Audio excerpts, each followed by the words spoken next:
There we go. All right. What's up for y'all watching this on the YouTube replay? I do really appreciate y'all being here. I got a good one for you because the market is going insane right now. On Friday, we're officially at a new all-time high in our portfolio. I'm pulling up our Robinhood account for the first time. I literally just reloaded the app. So there we go. So yeah, we were up 0.73% on Friday.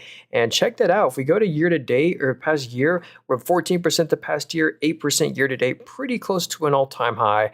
And I have three different portfolios with three different strategies. This is my blue chip dividend portfolio, where I just buy growth companies I trust to buy and hold, like Google, Meta, McDonald's, and a lot of these other ones right here. Also, we have our Roth IRA, and a Roth IRA is just a tax-free retirement account. But yeah, we are pretty close to an all-time here as well, up 16% on the year. And these are my three most recent purchases: TSSI, DCTH, and GHM. I kind of just made a video about it. If anyone saw that. But yeah, then we have, this is my favorite portfolio right here because this is our risk on growthy portfolio where I really am buying some growthy kind of stocks. And all time in here, we have underperformed the market. If you look in the top left, our open profit and loss, we're only up 15% all time in here, which actually still isn't bad. But yeah, we got some winners and some losers in here. You've probably heard of a lot of these stocks before. Like my most recent purchase was Progressive, the insurance company, T-Mobile. And did anyone see my call on ticker symbol PSIX? I was telling people like, I really like this name. I think it's just going to continue to win. And I don't believe it. The stock was up 7% on Friday. So PSIX Power Solutions, they're a really cool one. Yeah, I also just bought Intel. And then my other most recent purchase was Futu. I got Disney in here. Like a boring stock like Disney, I didn't really expect so much growth on them. We're up 42% on them. And Disney, where this one is when you, they have been struggling. Like if you go to the weekly, Disney's still the same price it was back in 2019. So, but it has had a nice little recovery. I bought pretty close to the bottom here on April. I was like, that's a good blue chip company I want to expose you to. Do you buy any options? Yo, what up, Chancey? Not really. I mainly just buy and hold great companies. And yo, Zio, no way, dude. Thanks for the heart, for the rose there. I appreciate that, brother. And here's a really cool stock I like. This is Sprouts Farmers Market. If anyone's heard of like this healthy grocery store, Sprouts Farmers Market, the reason, if we look at their stock right here, they're literally moving like Nvidia. So why is Sprouts Farmers Market doing so good? If grocery stores, you really want to focus on their net margin because it's a really low margin business. But Sprouts Farmers Market grew their net margin 33% year over year. Just really impressive growth there. So that's one I'm also holding in here. Hey, what up, Jello?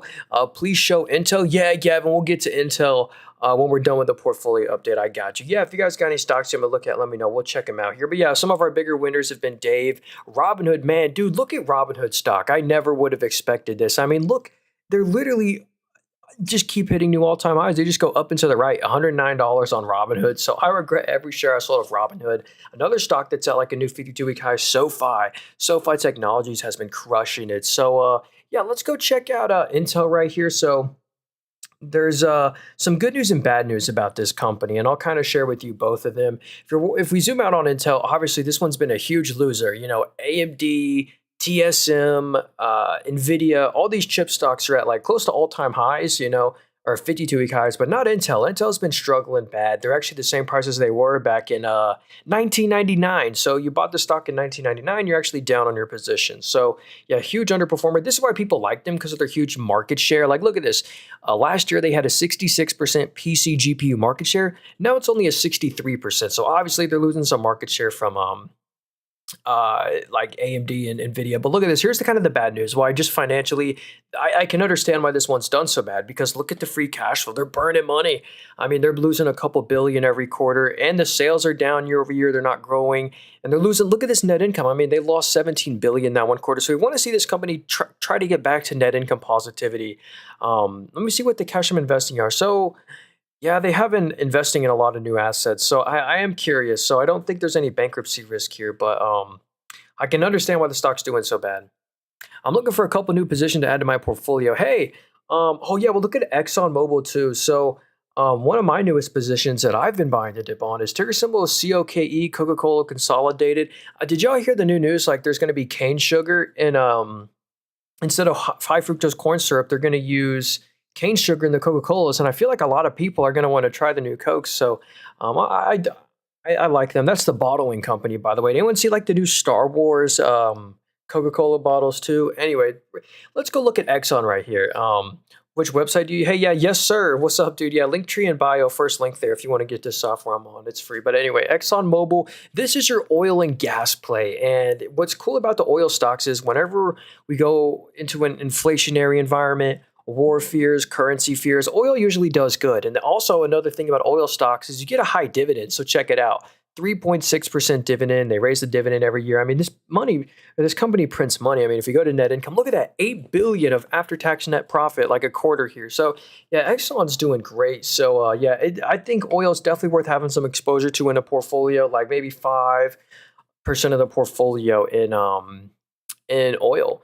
Thoughts on CW? Yeah, what up, Rev? So what is this one? Curtis Wright. I think this is an aerospace company. Yeah, so look at this. The aerospace and defense businesses have just been crushing it. I think this is aerospace. Let me go check down here. So naval and power, yep. Defense electronics and aerospace and industrial. So look at that. I love how diversified that they are. 3 main revenue streams here.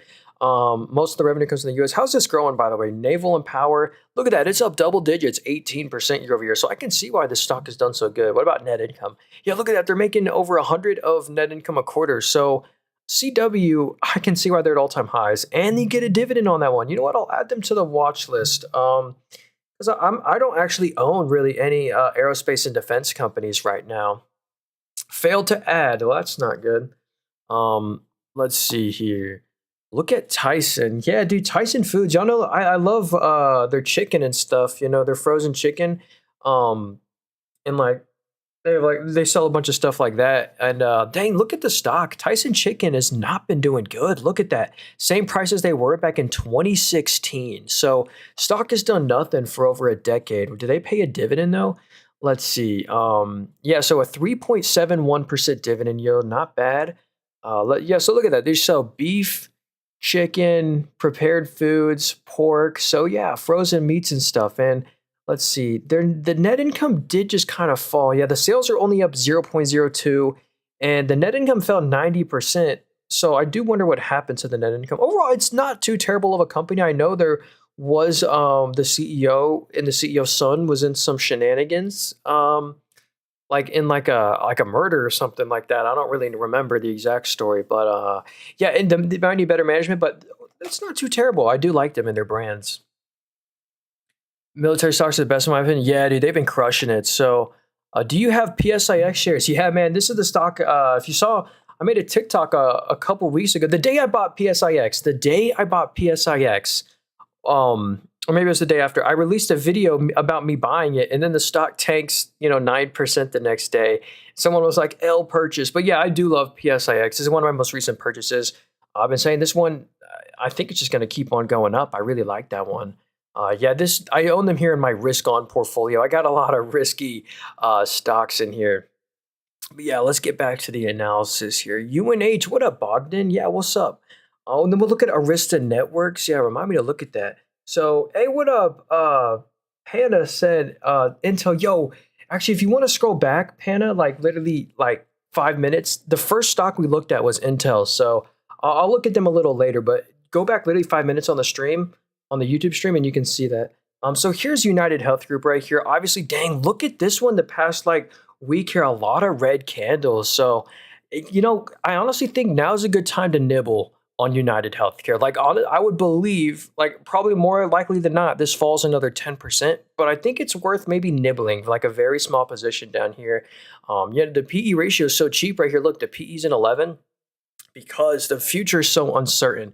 The government's regulating the Medicare, Medicaid industry. They don't want to make as much profits as they are. We're a customer. We use OptumRx. So I think the risk rewards looks pretty decent here. 3% dividend. So they just rose their dividend as well. So another 5%. So that shows some confidence. I like United Health here.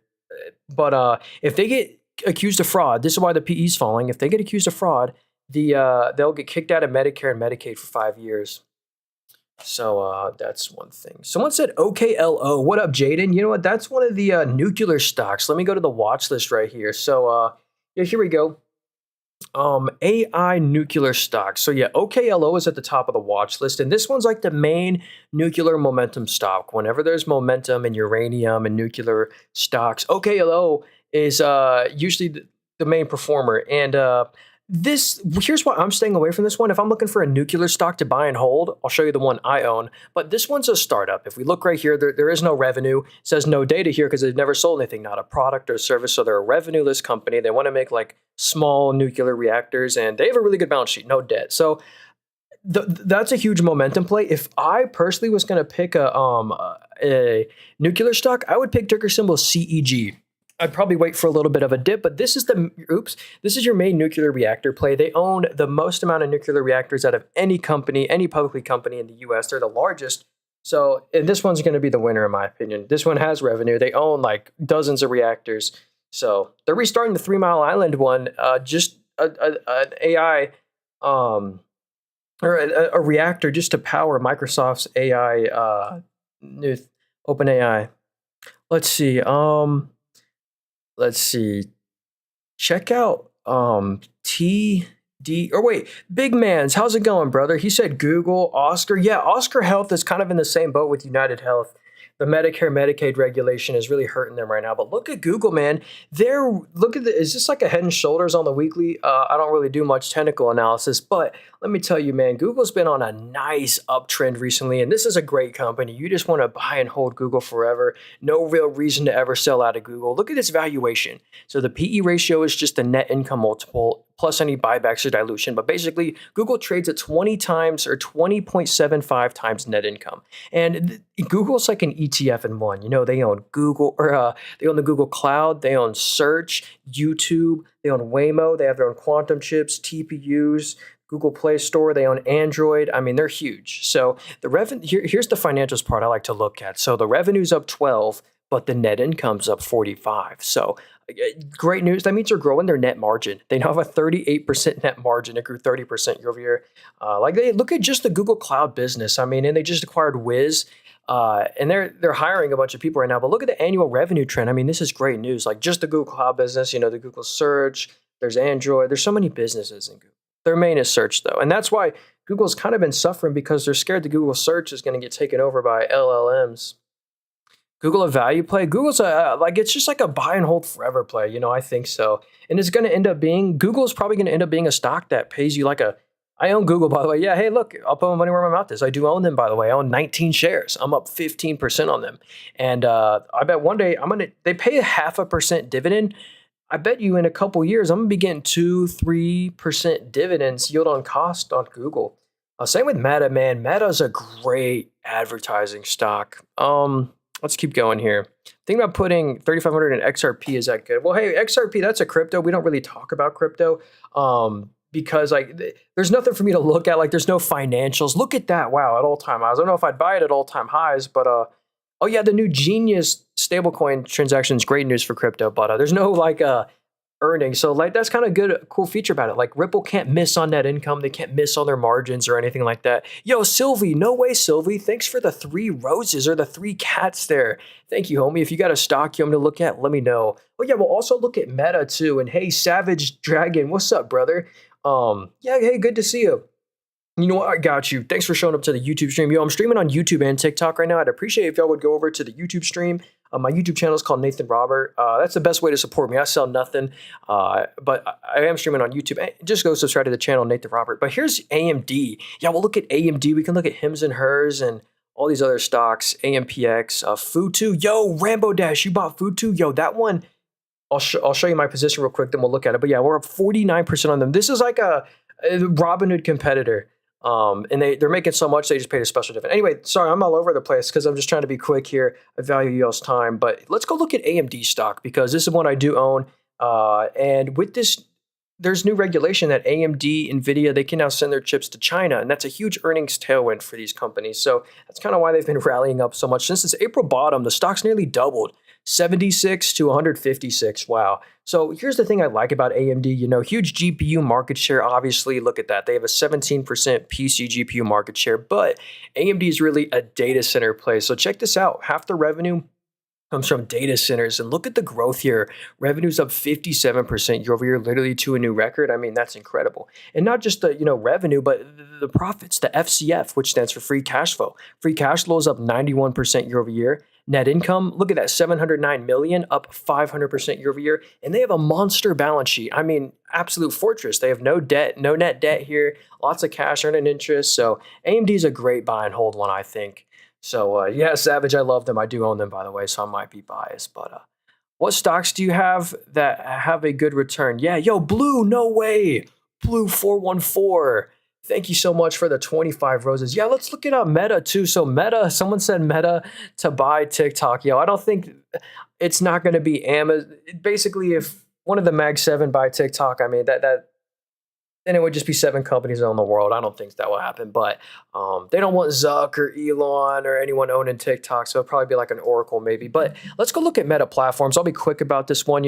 Their Threads app now has the same amount of daily active users as X. Look at the PE. PE's a 27. That's pretty fair for a blue chip Mag 7 name. And look at the active users. This is crazy. They have 3.43 billion daily active users. And thanks again, Blue 414, for the 25 what ups. No way, those are cool.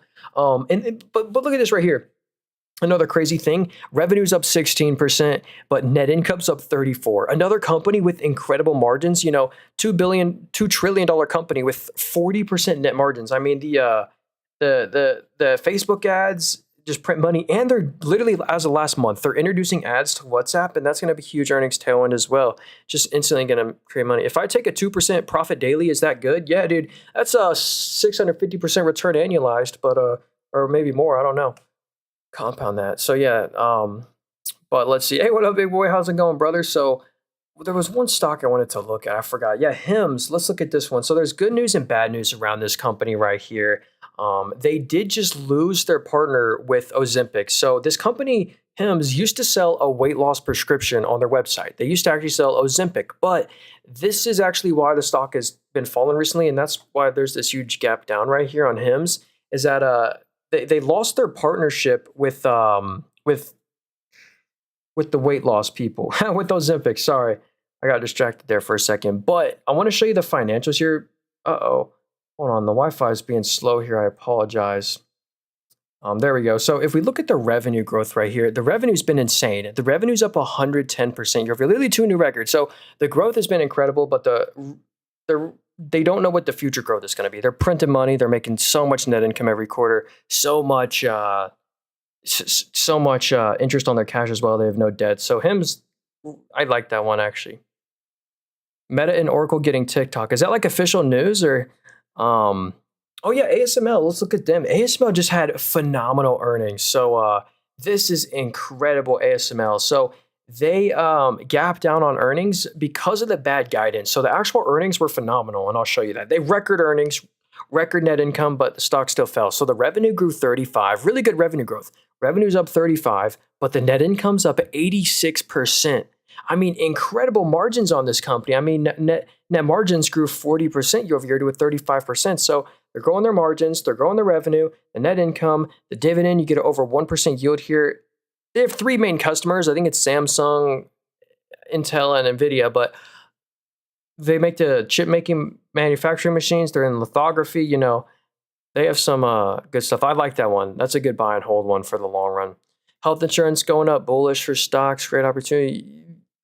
Yeah, the healthcare stocks have been struggling with the Oscar Health with the new regulation. Yeah, Novo Nordisk. Yeah, Rambo is ticker symbol NVO is who owns them.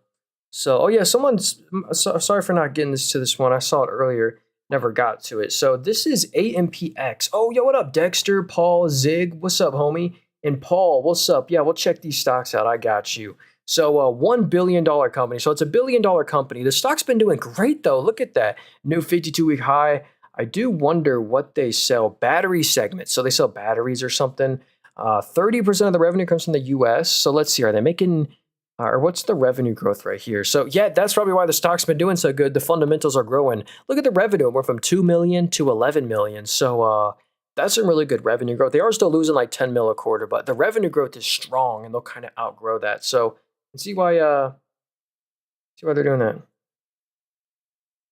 Let's see here. Oh yeah, XPR. Someone said, "What is XPR?" I thought that said XRP. Yo, what up, Zigzag? Did you mean that? What is IXHL? IXHL. Wait. Incanix Healthcare. So yeah, this isn't really a company we like to cover on this channel. Like, look, if you look in the top right, the whole company's worth 57 mil. I mean, we just don't really talk about these kind of companies. I mean, they're so risky. Worth 57 million. They lose a couple million a quarter in net income. I mean, do they hit the sales were 12,000 and 12,000 to sales, losing net income every quarter. So I'd be careful with IXHL, but I did see that the stock was kind of going up a bunch. But yeah, here's a company I love, man. We were kind of just looking at AMD. This is one I wish I bought instead of AMD. Yeah, we'll look at Roblox. So here's TSM, Taiwan Semiconductors, bro. This stock, when they reported earnings, I'm surprised they're not up more. Like, in my opinion, Taiwan Semi is undervalued, even at 240. So if we look at the PE, I mean, the PE is pretty fair. I mean, a 25 PE, for a great company. If you look at the dividend, you still get a 1% dividend on that company. Great yield. You get exposure to chips with a good yield. With NVIDIA, you don't really get a dividend. But yeah, if we go to their market share for these wafer chips, look at this. Last year, it was a 61%. But now in the most recent quarter, they have a 67% market share. So growing their market share. But really the best news is the net income that they're literally printing. I mean, they made 13 billion just the most recent quarter, up 80% year over year. What was the sales?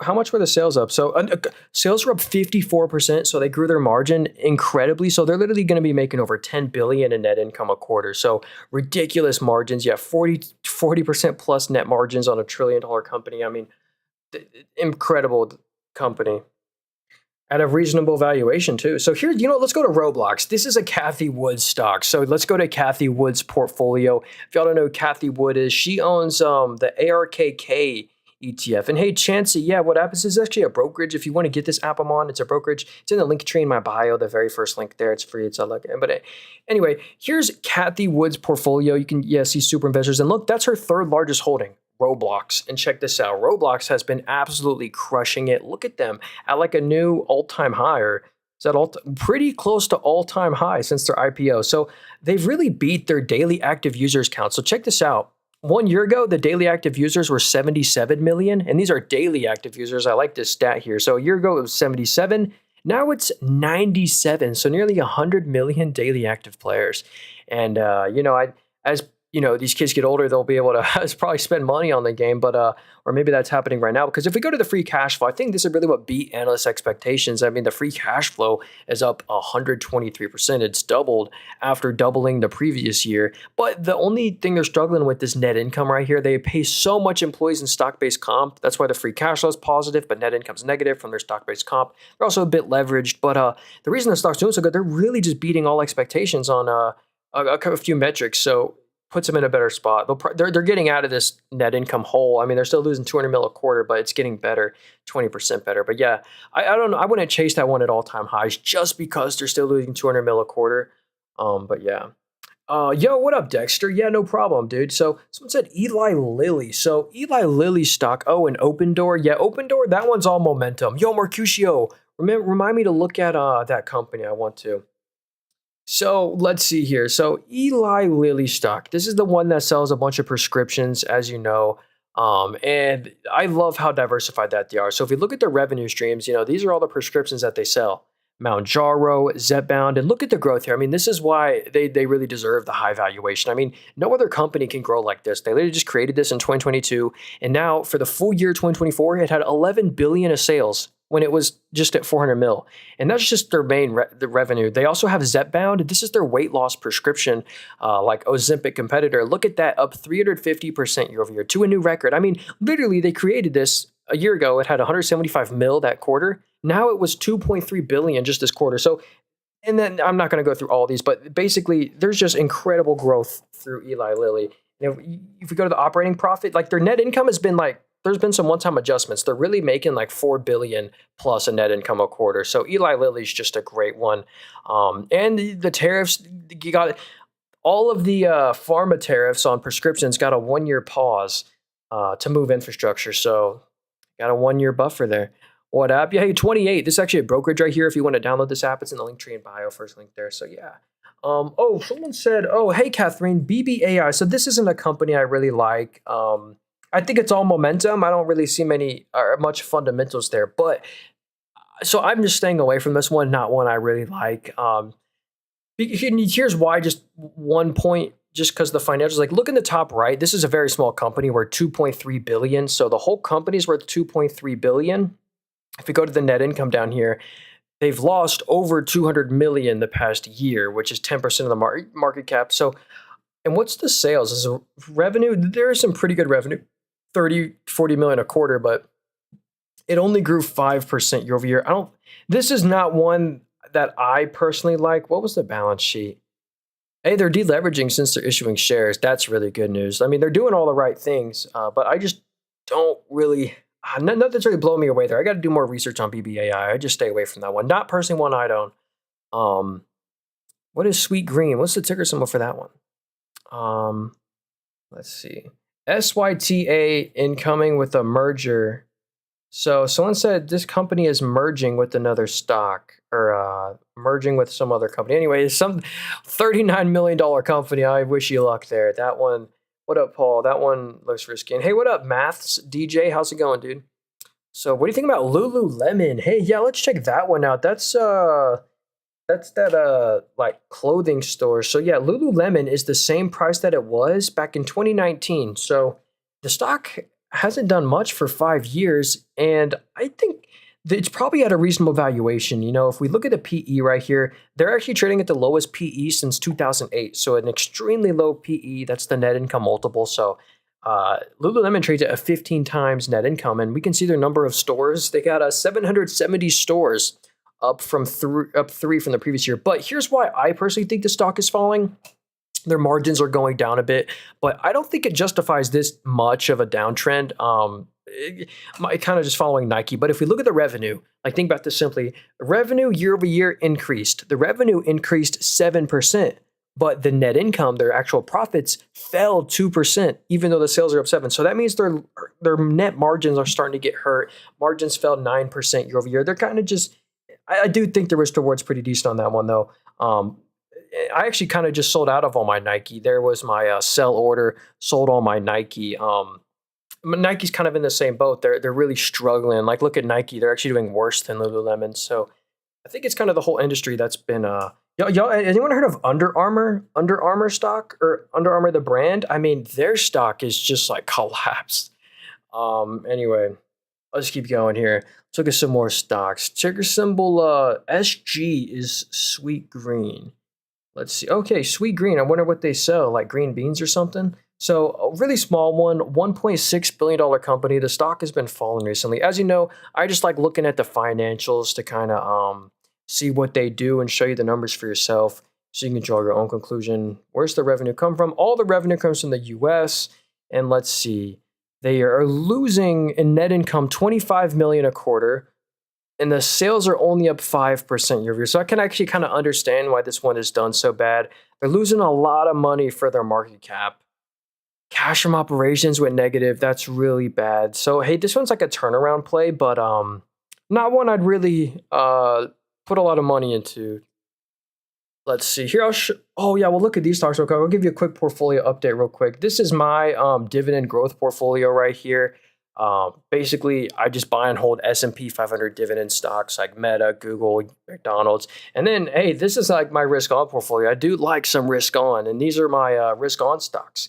And, Robinhood's been going crazy, Futu, SoFi. Someone's been Sam, what's up? He said, after the crypto bill, how do you think stocks will react? Well, they already reacted. We saw Circle, the main beneficiary from the Stablecoin Act and the stuff. Circle went up 20% that day. Robinhood been going crazy. Futu, SoFi. So a lot of the fintechs. So someone said CoreWeave. Yeah, that's NVIDIA's main holding. So let's get back to the analysis. So yeah, and here's my buy and hold portfolio. Once I buy a stock in here, I try and just hold it for the long run. I try not to sell anything in here. But one thing that's cool about this is we can go see what NVIDIA owns. And NVIDIA is a huge shareholder of CoreWeave. Yo, I apologize. My Wi-Fi is terrible today.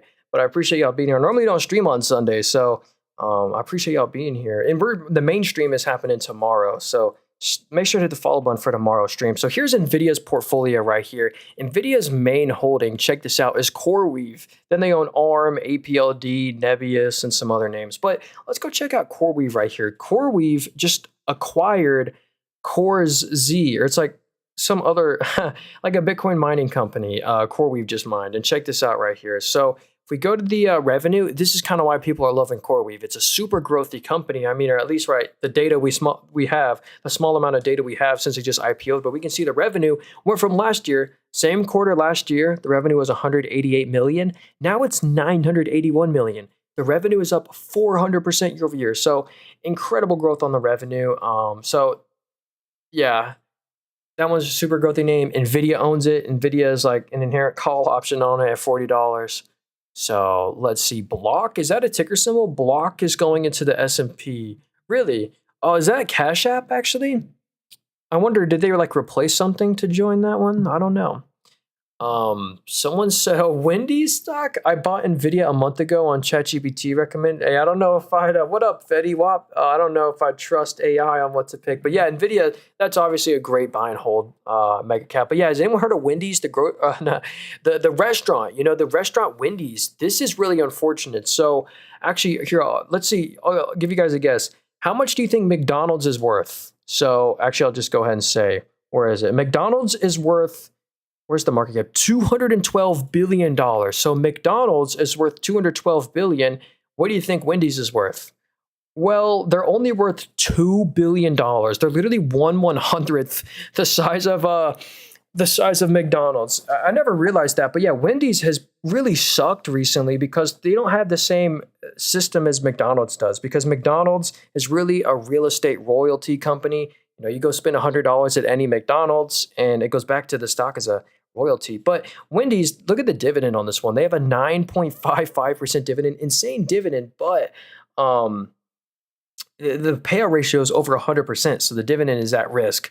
So yeah, anyway, they are still doing pretty decent. The balance sheet's a bit leveraged, but that's kind of normal for restaurants. But yeah, revenue's down 2. It doesn't, there's the net income. It's down 6%. Anyway, I don't know. I'd probably pick McDonald's over that one.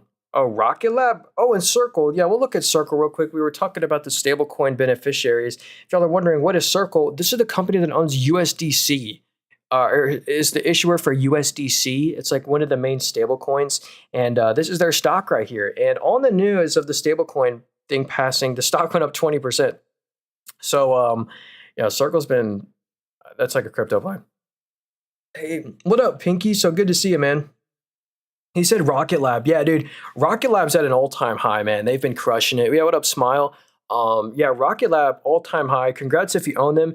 This is such a growthy company, and this is my favorite space stock. I wouldn't really buy Lunar or ASTS, Space Mobile. I would buy Rocket Lab if I had to pick one, because they're so growthy. Like, their space systems revenue is up 45% year over year. So the revenue is up 45, and they have a backlog of $1.5 billion that they haven't fulfilled yet. So huge backlog, and they just acquired a company for $600 million. So the growth is just going to be crazy the next couple years. So anyway, I do like Rocket Lab as a growth play. It's tough buying them at all-time highs, though. But yeah, XYZ is the ticker symbol for Block. So someone said Block got added into the S&P 500. I'll check the news here. Oh, look at that. You're right. Block set to oh, that's bright. Block set to join S&P 500. Well, that's the news tab. Well, if you're wondering what is Block, what is this stock right here? Well, it's actually Cash App. So 67% of the revenue comes from Cash App, and then Block. How is that revenue doing? Let's go find out. It's down 7% year over year, but we got to check out the profits. So free cash flow, pretty good. I mean, it's a little choppy, but overall, if you average it out, really good. Net income, yeah, look at that. They're making, yeah, a couple $100 million of net income a quarter. Looks like last quarter they had some one-time adjustment, 1.9 billion, huh? But yeah, I really like XYZ actually. If you're looking for like a financials one, and they got added into the S&P 500. What's the best high dividend yielding stock? Well, honestly, like, I don't know about the best one, because there's so many like things to choose from. Like, cover call ETFs, blue qualified paying dividend stocks like Verizon, Altria. Those are ones I like. Like, even though this will not outperform the market, like here's the thing about these higher yielding dividend stocks. Like, look at Verizon, 6.6% dividend yield, very safe. But Verizon stock is the same price that it was back in 1998. So the stock is the same price that it was, but you received the 6% a year in dividends. So that's a qualified paying dividend stock. Here's my highest yielding stock right here. If I head over back to my McDonald's, they're a lower yielding one, like 2.5%. But my highest one is actually Main Street Capital, ticker symbol Main. They have a 5% dividend, and they pay you monthly, and they pay non-qualified dividends. So I put them in my Roth IRA. Pretty interesting. But yeah, I love dividend growth companies like Google and Meta just started paying a dividend. McDonald's, pays me $25 a quarter tax free. Yo, no way. Still Hanija, I'm probably saying your name wrong. Yo, or Stilly, thanks so much for like the 20 roses, dude. I really appreciate that, man. Yeah, if you got a stock you want me to look at, let me know. I got you, Stilly. Thank you so much. Let's see. Thoughts on Palantir? Yeah, man, Palantir. Dude, people love this name right here. And thoughts on Uber and yeah, Luffy, what's up, dude? Remind me to look at Uber and Lucid. I want to look at them. So here's Palantir. This stock is at an all-time high right now. So first off, congrats if you own them. And here's why, really. The government loves them. Half the revenue comes from the government. A lot of police stations use their software. And look at this. The revenue has grown 45% from the previous year. Just the government revenue. Government revenue is up 45%, incredible growth. Then they have the commercial revenue with normal businesses like S&P 500 companies. This is up 33% year over year, also to a new all-time high. So, in just a super growthy company, revenue's at a record, net income's doing great, no net debt, or actually no debt on Palantir. They're making interest on their cash. They're just a fortress. What other industry other than robotics and space do you think will have the most growth? I mean, hey, robotics stock. I love Amazon as a robotics play, but yeah, what up, Joseph? I think utilities will do pretty decent. I don't know. Restaurants, maybe. Like, I don't know, man. Probably like AI stuff, like Meta, Google, maybe quantum. Yeah, man. I wish I could pull out the crystal ball. Just watch your latest. Yo, no way, Heat. Thank you so much, man. I really appreciate that. I'm gonna give you a follow, Heat. Yeah, if y'all, the best way to support me, guys, go watch my most recent YouTube video. Best way to support me. I don't sell nothing. I don't have a course, a book. I got nothing. All I have is a YouTube channel. Best way to support me, just go subscribe. I'm streaming on there as well. If you miss anything, you can watch on the YouTube replay. Michael said, what app is this? Well, this right here is this app I'm on. It's actually a brokerage. If you want to get it, it's in the link tree in my bio. First link there. It's free. So yeah. So let's see. Oh yeah, I think nuclear stocks are going to do really good. So if you go to ticker symbol TLN, and this is kind of why the whole nuclear industry is doing so good. Talon was up 24% the most recent day. If you're wondering what happened, why is Talon up so much? I'm also wondering why they went up so much. But basically, they bought a nuclear reactor. They bought an entire nuclear facility and overpaid the life out of it. I didn't want to over-exaggerate it, but they really overpaid for this. But whenever they overpaid, they kind of did the industry a favor. Like, if we're going to start valuing these, if you want to buy a reactor and stuff, because they're so scarce, it values all the other reactors higher. So it made the whole industry more valuable, and it was great news for Constellation Energy. So that's kind of why Talon Energy went up so much. It was interesting. And I'm happy. And Barilla said PSIX. Yo, PSIX. This is my most recent purchase I was talking about here. I made a short about it, a TikTok about it the day I bought it. But yeah, look at that all-time high on this one, up 7%, or not all-time high, but 52-week high. Really good mover. I think I definitely wouldn't buy this one where it's at now, but I thought they were going to be a winner, and it looks like they continue to be. I'm super happy. Oh yeah, I wanted to look at so what's a good stock for a dividend? I like MAIN, Main Street Capital, CUBE, CubeSmart, McDonald's great dividend play. Oh yeah, well, I want to look at Uber and Lucid later, and Oracle, because Oracle has a high probability of buying TikTok, I heard. So anyway, here's Duolingo.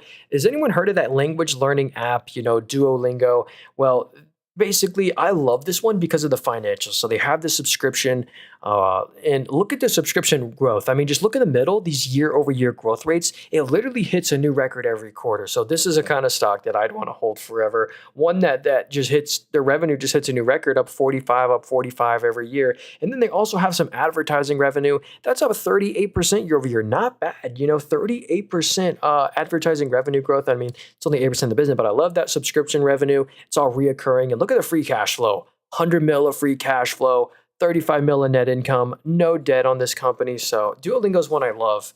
Um, so yeah, what's the potential for Rivian 15 years ahead? Yo, that'd be for Amazon to buy out the whole company. So yeah, let's go to Uber right here. So Uber just bought. So if we look at Lucid stock is rocketing. Uber just basically agreed to purchase over $1 billion worth of Lucid cars, or that's the value of the cars. I forget the exact number of cars, but they're giving Lucid or spending over. It was like 1.3 billion on Lucid cars for like an autonomous driving thing. So great news for them. That's kind of why I think Uber didn't go up so much as kind of Lucid did, because they're kind of paying a lot for that. But Uber can easily afford it. Remember, I just said they're spending over $1 billion. Well, guess what? This company doesn't pay a dividend, so they don't owe anyone any money, and they made 2.3 billion of free cash flow just in the most recent quarter. So that's literally they're spending half a quarter of free cash flow on this investment. So great news. I love that they're actually investing in the future. They're actually investing in a lot. They're investing in Grab. They invested in some other company recently, and the net income can afford it too. They're making a couple billion a quarter. So anyway, Uber, I love this one. Love this one. I can't believe free cash flow grew 60% year over year. And, I'll show you Lucid stock right here, LCID. Hopefully that'll save the company from bankruptcy. Lucid's still not one I'd want to own. Every time they go up, they dilute you. And I almost guarantee that they're going to dilute you again when the stock, if it goes up a little more. But that's just because this company burns money, a lot of money, a couple hundred million a quarter. So, yeah, I'd rather buy Uber on the side of the Lucid deal. GEV is taking a worth looking at. Yeah, GEV it moves with all the nuclear names. If we look at Constellation Energy, Vistra Energy, it kind of moves with them. But GE Verinova's been like one of the better performers. Ever since the spinoff from GE, the management can really focus in and just work on the margins. It's just been a great move for them. So yeah, they're in wind, just energy, utility infrastructure play from credits and stuff like that. So yeah, they're making a lot of net income, obviously. So yeah, this is another nuclear one I like. $150 billion company. Wow, they're actually bigger. They're a lot bigger than Constellation. They're 50% bigger. Cipher Mining or CIFR. Hey, so I don't know about this one, but we'll check it out for you, homie. And then I want to look at Caterpillar. Dude, I love that one. So $2.3 billion company. This looks like, I'm assuming it's some kind of crypto company. So let's see. Yeah, look at that. 100% of the revenue comes from Bitcoin mining. So yeah, just a company that mines Bitcoin. But here's the unfortunate thing, and you want to go to the balance sheet for this. So you can see how much assets they have. These assets are just their crypto that they own on hand. But here's the thing, like this stock, it rhymes with Bitcoin. It moves with Bitcoin, but it's not at all-time highs like Bitcoin. Like, I don't care. Like, every single Bitcoin mining company I look at, like Marathon, CleanSpark, all these Bitcoin mining companies just don't keep up with actual Bitcoin. So I feel like the better asset to own is just Bitcoin, because Bitcoin is at an all-time high and all the mining companies aren't. So it's a little, except MicroStrategy. But yeah. So I wanted to look at CAT right here, Caterpillar. So, and Red Cat, that's like a drone play. So Caterpillar right here, this is like your heavy machinery stock, kind of like a John Deere. Hopefully it'll load here, man. I apologize. The Wi-Fi has just been terrible today over here. I don't know what's wrong, man. But yeah, if y'all want to hit the follow button, we go live every day, twice a day. Our live stream tomorrow is going to be really fun. So that's like our main stream of the week. Hold on here. You know what? I hate to do this. Hold on here. I'm going to reset the connection. Hopefully that'll fix it. Or it might just break things. I hope not. Oh. Come on, phone. Well, dang it, man. Today's just not my day. Don't worry. Just give me 1 minute here. Then we'll get to all the stocks. Don't worry. I want to get to, Wells Fargo. Dude, you're kidding me. This has never happened. Okay. There we go. We're back. Sorry. So let's see. Caterpillar. Let's see if this will work now. CAT. So Caterpillar. All right, great. So this stock is at an all-time high right now. So dang, congrats if you own this one. All-time high, and I know they have a nice dividend. Yeah. So even though the stock's at an all-time high, they still have a 1.3% dividend, and the payout ratio is only at 25%. So they actually have room to raise the dividend still. Yeah, the PE ratio, look at that. The PE is a 20. So pretty fair valuation, 20 times net income. And they got three main revenue streams: energy, transportation, construction, and the resource industry. So yeah, the PE of 20, I mean, makes that pretty reasonable. I could see this one going up to like a 22 PE. Like that wouldn't be too much of a stretch. They go to a 22 PE. So there could be more upside in CAT. I think that's like a great buy and hold forever stock. Do you have any good luck stocks or what? What up, Juan? Yo. Oh man, a good luck stock. I mean, I have good financial stocks, but I do hope to get to get lucky with some of the most recent small caps I bought in here. I did just buy 3 small caps in my Robinhood portfolio. Check this out. These 3 ones at the bottom: GHM, DCTH, and TSSI. All 3 of these are worth under 600 million. So look, I only have like $200, $100 positions. So yeah, those are my wish me luck for those because they're risky. But I'm trying to bring back some growth. So WFC, I think this is Wells Fargo. So yeah, this is your bank right here. Financials industry, I know they have a nice dividend. So yeah, look at that. You get a 2% dividend and the payout ratio is only 27. So they actually have a lot of room to raise the dividend. So yeah, consumer banking, corporate and investments, wealth and investment management. So yeah, and look at the money they're making. I mean, they're making $5 billion plus of after-tax net income every quarter. So yeah, they're doing great. Get a nice dividend. So, oh yeah, let's look at Astera Labs, ALAB. Let's check out this stock right here. So they're on my watch list. I do like this name actually. Oh yeah, look at Red Cat Drones after this as well. So if we look, what's the market cap? So top right, this is a $16 billion company. So pretty big market cap. Let's go look at the growth. So revenue sales, yeah, this is why this company is on my watch list. This is some very solid growth. I mean, the revenue's up 145% from the previous year. So that's really impressive growth. I mean, crazy. And if we go to the net income, they made profits on that. They made 31 million of net income this quarter, 25 million last quarter. Dude, monster balance sheet, no debt on this company. Yeah, dude, I like that name. I do. They're on my watch list. I like them. So, someone said, do you know any less than a penny stocks that are going to soar? Nah, man, I don't. I don't even bother. I don't even mess with those. Those are way too risky. Here's BlackRock. Oh, I keep forgetting Red Cat. We'll look at that one next. So here's BlackRock right here. This is like your asset manager. And look at that all-time high on BlackRock, probably just because the assets they manage are at like an all-time high. Bitcoin, S&P 500 ETFs, actually, if we go to their alternative revenue right here, this has seen a huge spike up in revenue. If you look from that one quarter, that's because of the new Bitcoin ETF. As soon as they released the Bitcoin ETF, their alternatives revenue just went from, a cool 400 million to 700 million a quarter. So that's one big growth segment for them. But yeah, they're basically asset manager. We go to the net income down here. I mean, they're making 1.5, 1.7 billion of net income a quarter. So yeah, BlackRock doing pretty good.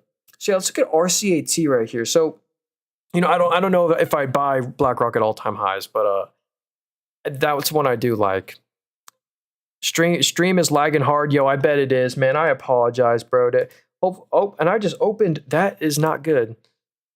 Hopefully, well, that's appreciate y'all being here. Yeah, hey. So here's Red Cat Holdings. This is a drone play. So this company owns a bunch of drones. Yo, Limitless. Thank you so much, Limitless, for the lightning bolts there. I do appreciate you, homie.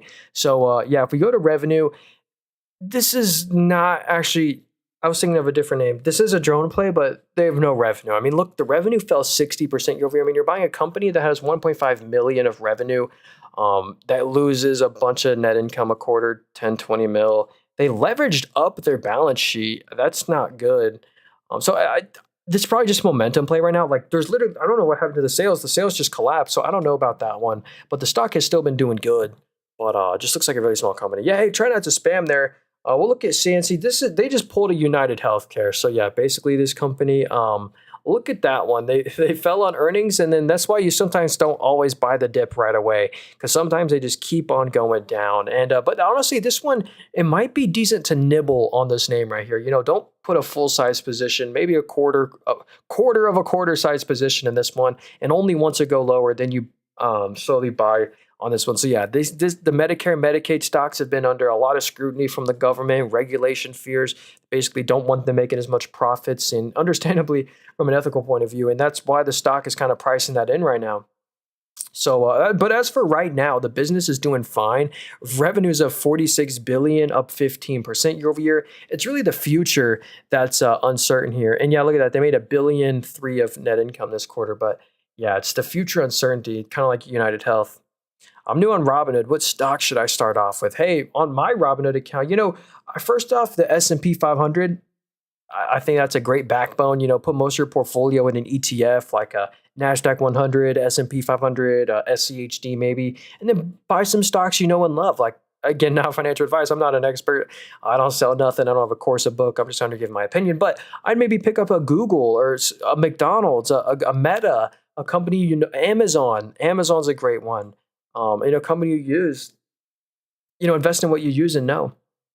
Yeah, VOO, great ETF right there. Yo, what up, Steve? How's it going, man? So Joby Aviation, this is another, I think, this is just like a contract momentum play right now. So yeah, look at the momentum, bro. The stock is at an all-time high. That's incredible. So yeah, congrats if you own this one. Still, wow, a $15 billion company. So that's a huge market cap, 15 billion, and the sales were only 55,000. So that's why I'm saying I think this one has a bunch of contracts for future revenue, but I don't think I can pay a $15 billion market cap for a company that right now has no revenue, lose 100 mil a quarter. Good balance sheet though. Look at that. Toyota Motors is the largest shareholder. So it must be something good for Toyota to own 15% of it. So I got to do more research on that one. But I know for right now there's no revenue. But I'm sure the huge rally recently might be justified. I don't know. Someone said why two portfolios? Yo, I actually have I got three portfolios here, brothers. I actually have four portfolios with my Roth IRA. But yeah, there's no burden of having multiple accounts. I just like having different goals with each one. Like this account right here is my risk on portfolio. I buy some risk on stocks. Then this account right here is my buy and hold account. Just buy and hold great companies in here. And same with my Robinhood. This is my blue chip S&P 500 portfolio where I only own S&P 500 stocks that pay dividends. So all these pay a dividend.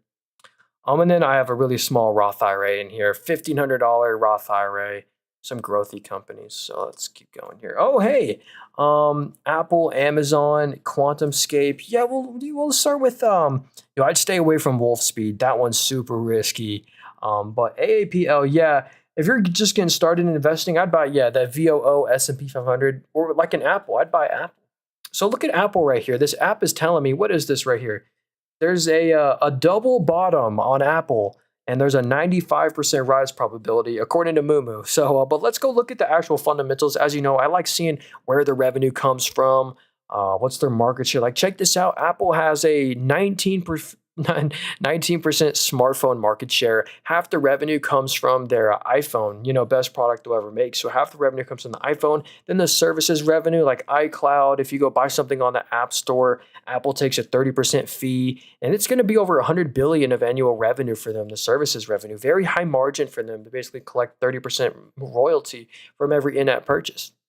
And they're in Mac, wearables like the AirPods, the watch, the iPad. And then here's why Apple's also a bit affected by tariffs. So did you know only 36% of Apple's revenue comes from the US? I thought it was always more than that, but no, 25% EU, 18% China, and then all these other countries. So someone said the slowing Apple revenue growth. So yeah, if we look at the revenue growth, it's only up single digits year over year. For the past year, the revenue is only up 5, 3, 6. So the revenue's not growing much. I agree there. I think they're waiting on like the new AI iPhone recycle. I don't know. But a lot of people are locked in the Apple ecosystem. Like a lot of people would rather have their phone than like a car. Anyway, look at the net income right here. I mean, 20 billion in net income right here. I mean, incredible. So they're a dividend growth company. They spend 25 billion a quarter on buybacks. So, it's crazy. Hey, what up, Pinky? Thank you, brother. Oh yeah, and Amazon as well. Amazon, I actually kind of trust Amazon more than Apple right now. And Amazon's another one with slowing revenue growth, but they're expanding their margins. So Amazon's such an innovative company. Check this out right here. If we look at Amazon's revenue, look at this as well. And this isn't this crazy right here. The revenue was 155 billion just in the most recent quarter. I mean, it's up 8% year over year. So the revenue increased 8% year over year, but the net income increased 64% year over year. So if we go to the net margin right here, they're really growing their net margin, and that's really huge for this type of business. 11% net margin just in the most recent quarter. Look at that. It used to be, look at that, single digit margin. So they're growing their margins like crazy, their profits, their look, Jeffrey Bezos, largest shareholder. He owns that's how he's so rich. He owns 8.5% of a, what's it called? $2.4 trillion company. And guess what? Guess what? Jeff Bezos gets paid like $1 a year in cash. This is how the rich get richer, all right? Their salaries are $1 in cash, but millions in stock. So Jeff Bezos, his taxable income is really low because he has low income, but he gets paid millions in stock. And then he just takes a loan against the stocks, and there's debt isn't taxable. So that's infinite money. That's why people, it's honestly, you can't blame them. They're just taking advantage of the tax system. It's a smart thing to do financially.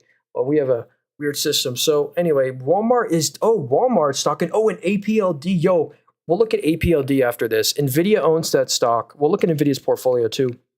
Here's Walmart though.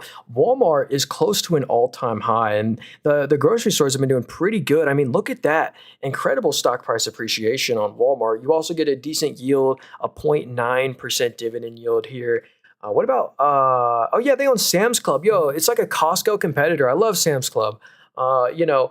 You buy stuff in bulk there and you get a good deal, and you also pay consumers get a good deal, and you pay a subscription every month just to be in there. So they get their subscription money. Anyway, good business model. They're making look at that, 4 to 5 billion in net income a quarter. So incredible net income on that one. So yeah, good grocery store. So what up, Nathaniel said APLD stock. So yeah, if we go to NVIDIA's portfolio right here, NVIDIA owns CoreWeave, ARM, and then they own some APLD. So APLD just went to a huge partnership with CoreWeave. So CoreWeave, APLD, huge partnership in the data center business.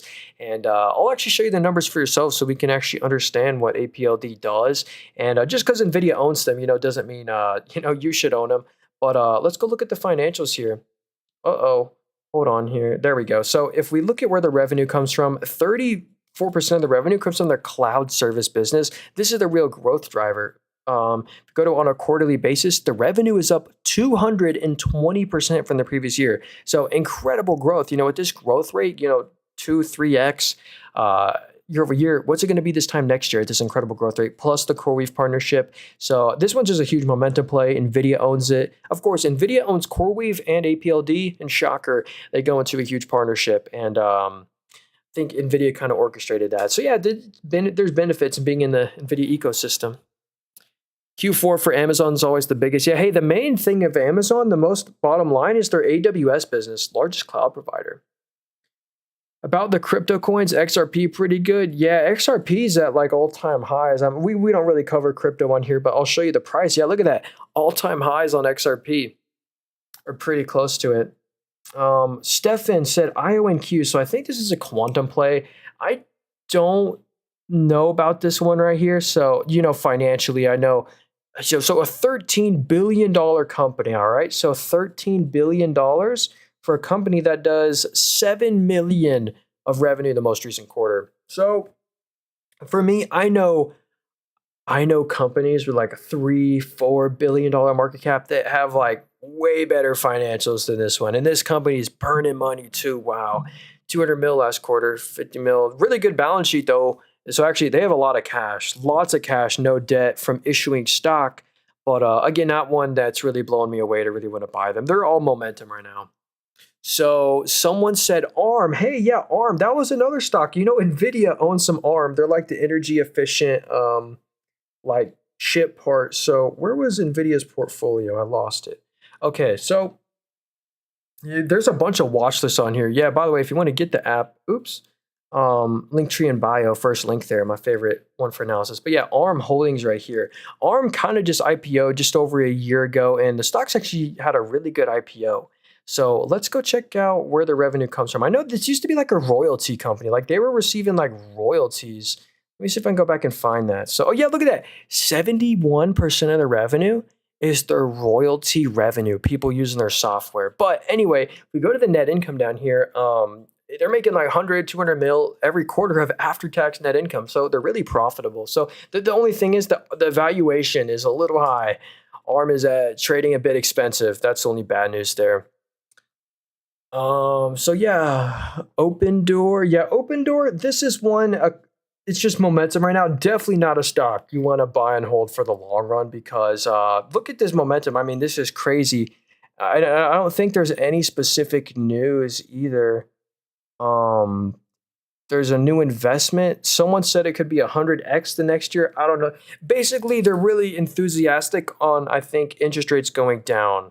So, because that's kind of what you need. So anyway, if we go to the revenue right here, actually, first off, this is kind of all you need to know. They're losing 100 mil of net income a quarter. That's kind of the bad part. Losing 100 mil a quarter, and this is kind of the bad news. Like if we go back into a zero interest rate environment, this is kind of the hope. The revenue will go back to like this, making 3-4 billion of revenue, but the revenue is literally collapsed. So because of the high rates. So I don't know about that one. Not one I'm too interested in. But there's definitely money to be made, and a lot of money has been made on that one.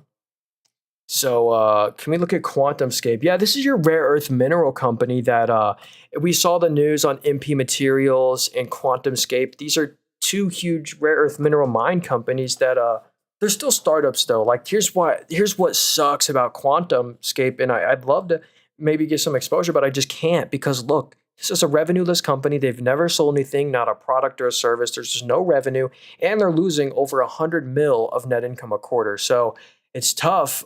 They have a great balance sheet though, but look, because they lose 100 mil of net income every quarter, you can kind of see how their assets just go down every quarter. So this is the best news ever that hopefully they'll finally start selling some stuff.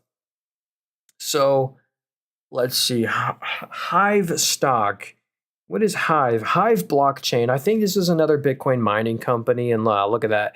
Has not kept up with crypto. The stock is pretty close to an all-time low, and that's like always the thing that sucks about these. Yeah, look at this. Revenue from digital currency mining. So it's either Bitcoin or some other crypto, but they just don't keep up with crypto. And we can see they have a really good balance sheet. That's all the Bitcoin that they own, but it's tough, man. Rather just own Bitcoin. It's the real truth. Let's see. Yeah, what up, Jace? Let's see. SES stock. What is SES? So SES AI stock. So very small one, $400 million company. So extremely small market cap. Not really one I'd want to cover on the channel. Do they have revenue? Well, looks like they had 5 million of revenue. That's good. Losing a lot every quarter. Really good balance sheet, even though the assets are declining every quarter from the net income losses. But I don't know. I'd be careful. It's not the, yeah, not one I'd own. Just too small for me, man. 400 mil. That's a little too small. So, oh, here's a nice one I like. ABBV. So this is like a perfect healthcare stock to buy and hold forever. This is like a forever hold stock, no real reason to sell out of them. And you get a dividend with this company. So if you go to the dividend right here, even if you buy the stock now, you get a 3.3% dividend yield. So really nice yield there. In my opinion, the yield is very safe. And they sell a bunch of different prescriptions like Skyrizi. Look at this Skyrizi revenue growth. You won't believe this. This is 25% of the revenue. It's up 71% from the previous year. It just hits a new record every quarter. Like if you look at the annual revenue, I mean, this is what you want to see in a stock. In 2019, for the full year, the revenue was 355 million. Now it's 11 billion. And this is just one prescription that they sell. Like Rinvoq, up 57% year over year. So this is such a really growthy company. I won't go through all of them. How's their Botox Therapeutics? Hey, that's up double digits year over year to a new record. So all the businesses most of them are doing really good. They had a little one-time adjustment last quarter from acquisition things, so that's why it says net income was negative last quarter. It really wasn't, because they're always making a couple bill a quarter. So yeah, I like AbbVie. Buy and hold stock. So I feel like once QuantumScape starts with production, the stock. I agree, Trevor. When we finally see those revenues start to hit, Show your portfolio in the best stocks. Well, here's my best performing stocks. I mean, here's my buy and hold portfolio.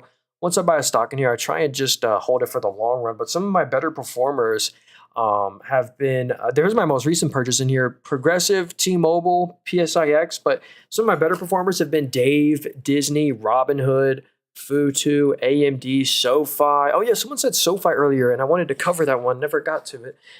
Super Micro, Red. I own a lot of risky companies. Sprouts Farmers Market, healthy grocery store, huge margin expansion over there. T Rowe Asset Manager, kind of like a BlackRock. 5% dividend on that company, another high yield one. And Calmaine, this is a really interesting one. They have a 20% market share for chicken eggs, and they're only a $5 billion company with the 6.4% dividend. So literally the most recent quarter of dividend was $3.50. That's a 3.5% instant return on my money. They change their dividend every quarter, so that's cool. So IBIT versus MSTR. So yeah, IBIT is literally exactly Bitcoin, just in an ETF, but MSTR is MicroStrategy. Actually, they changed their name to Strategy. They're no longer MicroStrategy, but this is basically leveraged Bitcoin. Usually whenever Bitcoin goes up 1%, this goes up like 2%. So they just own a bunch of Bitcoin. Michael Saylor's a genius. Like if we go to the balance sheet right here, this is what I don't believe. I mean, they were able to dilute the shareholder by 40 billion and buy 40 billion of Bitcoin with it. So they are a huge holder of Bitcoin, and it just moves like with Bitcoin, sometimes more. Like when Bitcoin goes up 1, they kind of go up 2. So it's Leo said reason for buying APH. So yeah, Amphenol Group, this is a stock with high quality fundamentals, and this stock just hit an all-time high. So definitely wouldn't buy this one. 48p, they're really expensively traded. But basically, I bought this company because NVIDIA is ordering a bunch of copper cables from them. They're in the NVIDIA ecosystem. They're also very diversified. They're in aerospace, a bunch of different sectors. But Amphenol, NVIDIA's new NVLink product, NVLink Spine product, uses 2 miles of copper cables in like this small little device, and Amphenol is supplying that. So that's why this one, anything NVIDIA related right now is just going to moon. So that's why that one's been doing so good. They're also in the S&P 500. And I'll just show you where that revenue comes from. So check this out right here. Their communication solutions, that's what that is. If we go to it in the most recent quarter, it's 41% of the revenue. If we go to it, if we load here, yeah, it's at a record. It's up 43% year over year, literally to a new record. Same with the harsh environment solutions revenue. That's up 40%. So it's just a growthy company making a boatload of net income and free cash flow. They're such a synergistic M&A company. The main way they return money to the shareholder is by buying new companies.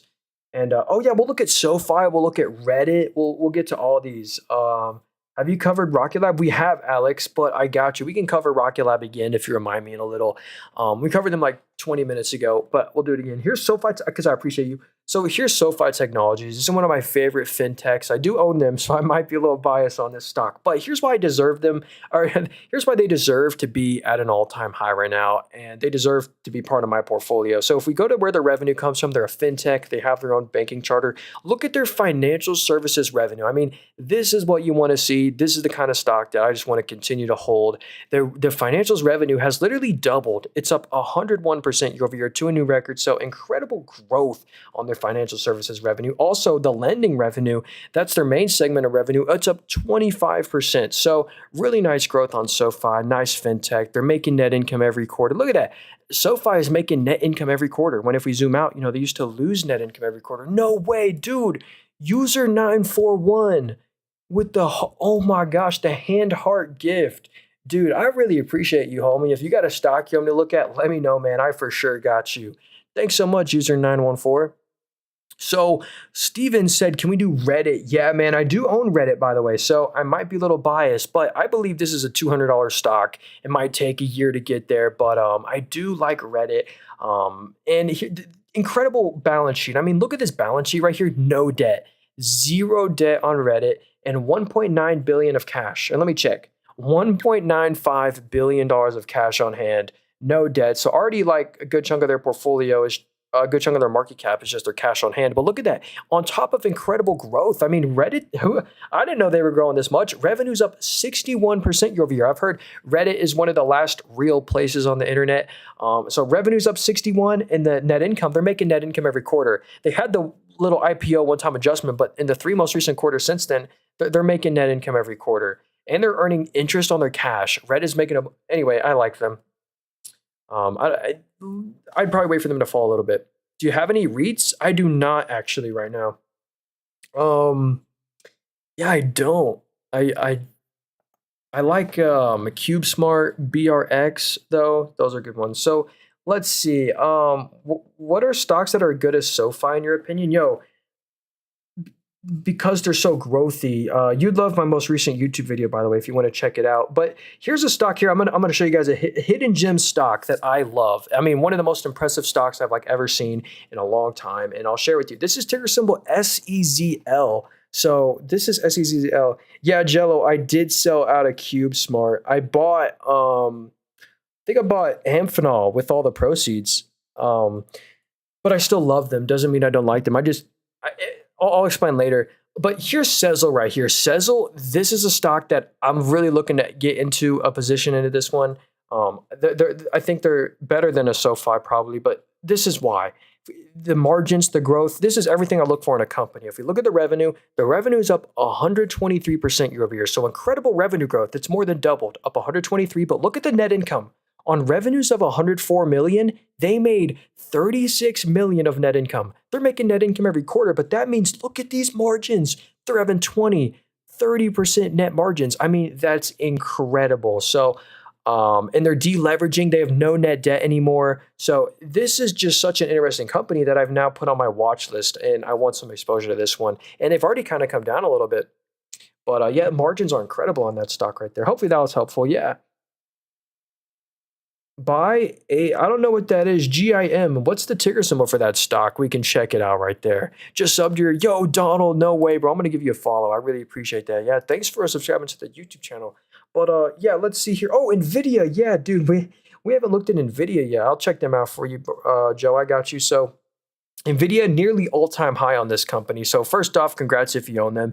Any chip stocks, Taiwan Semi, AMD, they've all been crushing it. But NVIDIA just got permission to finally send their chips to China, and that's supposed to be a huge earnings tailwind for them. But anyway, we can see their GPU market share. I love these stats here. Look at that, 20% market share for NVIDIA. Also, if anyone saw the Lucid Uber partnership, I saw videos of it. The cars are powered by NVIDIA. So NVIDIA actually has some automotive revenue. They're kind of coming for like a Tesla and the Robotaxi network and kind of Waymo, just their software. But anyway, this is what's crazy. Best part about NVIDIA is just the net income they're making, the after-tax net income. I mean, they're literally making 15 to 20 billion in net income, and it keeps growing. It keeps growing, and especially with the new orders they can now send to China, the cash from operations has been growing. I mean, look at that, up 80% year over year. So NVIDIA is a great buy and hold forever company, and they're so big, as I showed earlier, that NVIDIA owns some individual companies, like or part of them. Like they own some CoreWeave, ARM, APLD. So as when these stocks do good, it helps out NVIDIA. Although NVIDIA is the largest stock in the world,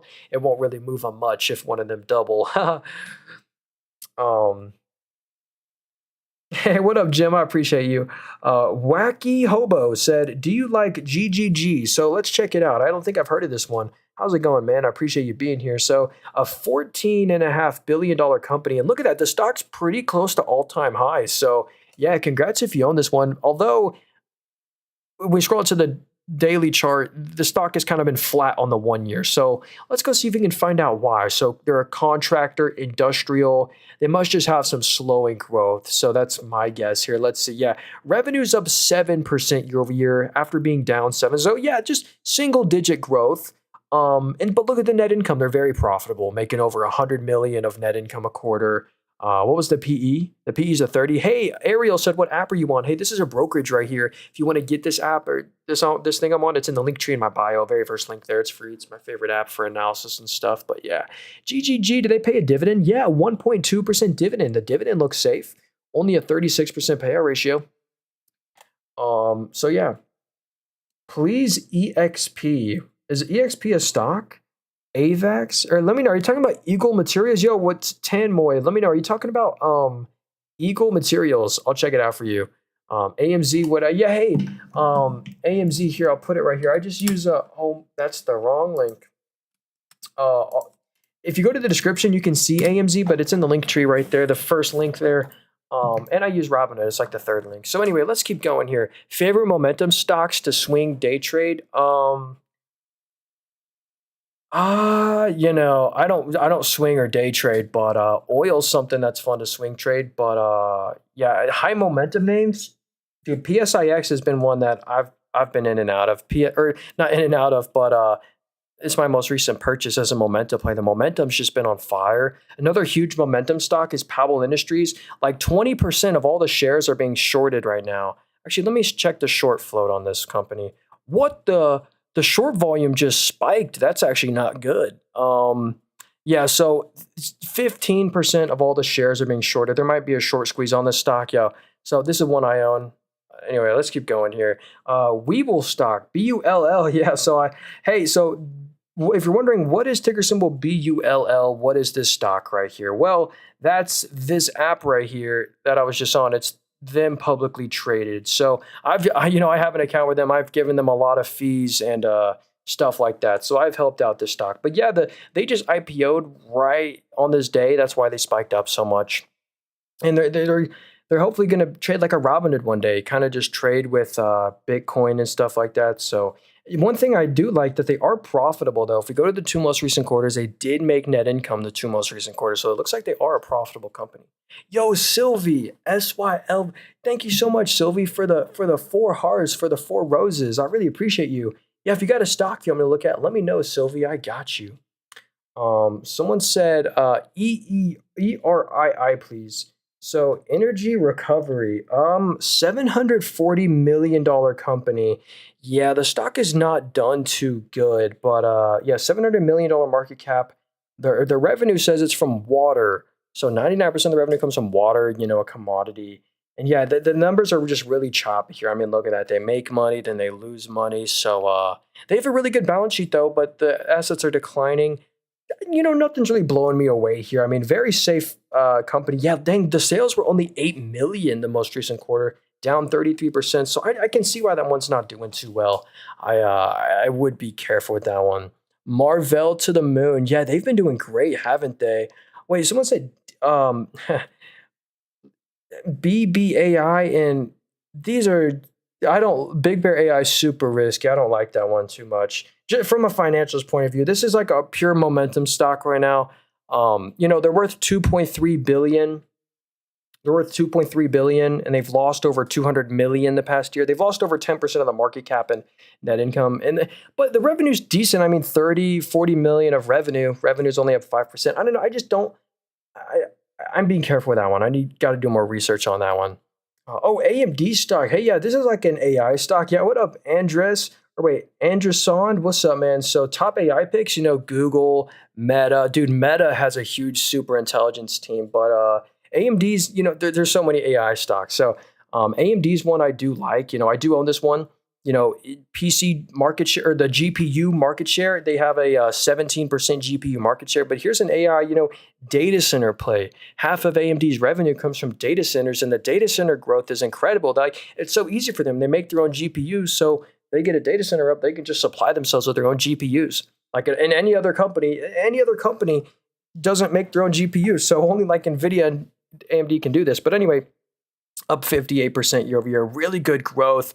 And same with the numbers here, like the free cash flow, Incredibles up 100% year over year. The net income, how's the net income doing? The net income's doing great. Up 5x, 700 mil, no net debt on this company. I mean, what a fortress of a balance sheet. Yo, Tom, I hope you're doing good today too. Yeah, happy Saturday, everyone.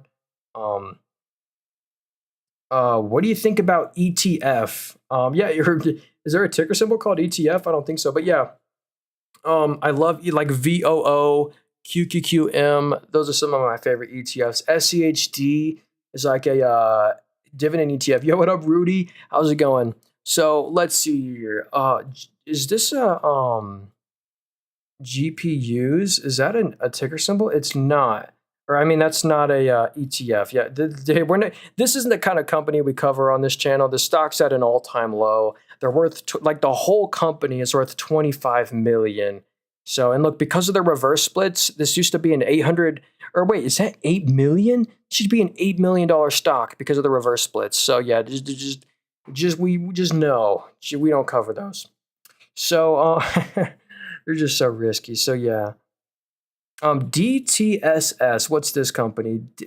Hopefully not a small cap. Yeah, this is I don't know what to do with these. This company's worth 15 million and the stock's at an all-time low. You know what? Look, just for giggles, we'll go look at the financials. So let's see. You want to buy a company that's worth 15 million? You're buying a company that loses over $1 million a quarter. So it loses 1/15 of the whole market cap a quarter. But hey, they have some decent revenue right here. The revenue did just pop up, but these have real bankruptcy risks where the point where like there's a real chance the stock's just going to keep on going lower and lower and lower to all-time lows. So yeah.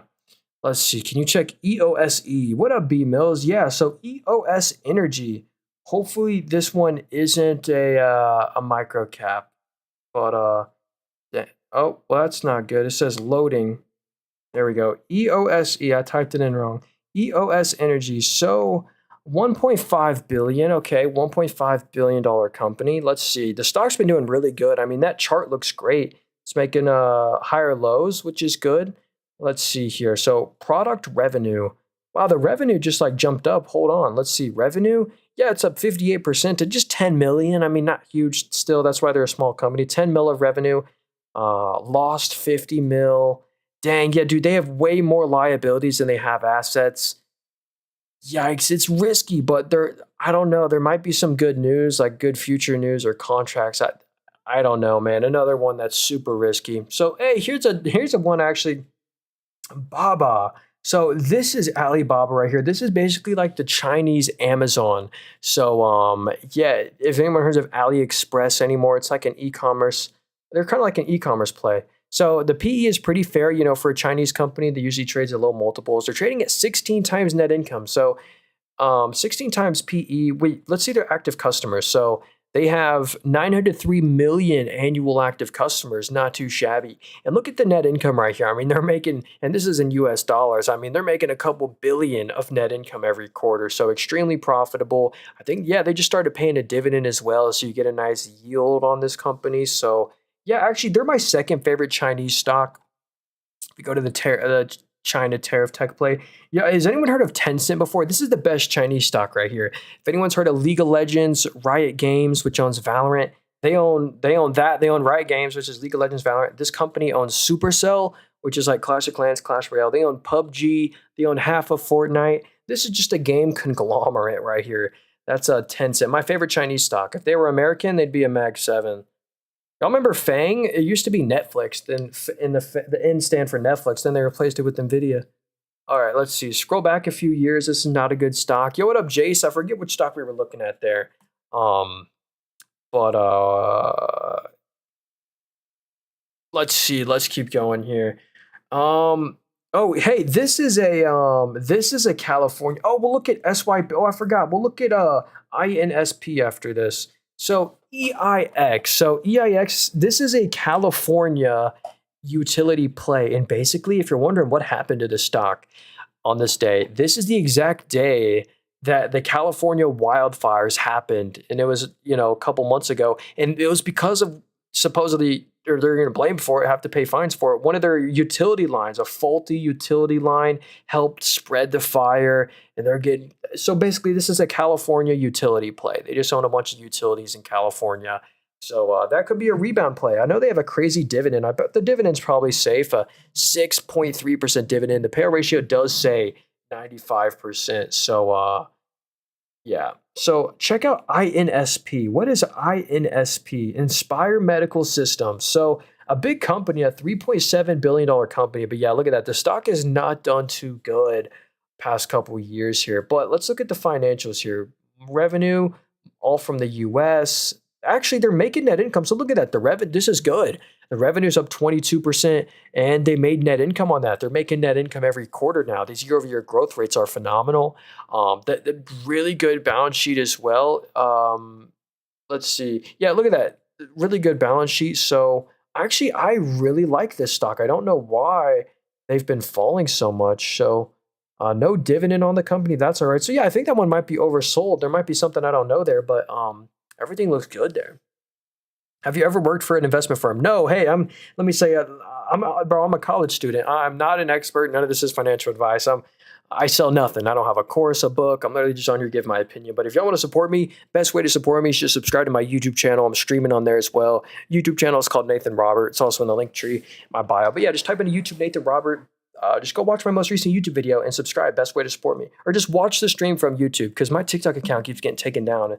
But anyway, here's Grab Holdings, man. This is a great company. So Grab does exactly what Uber does, but in all these other countries. So check this out.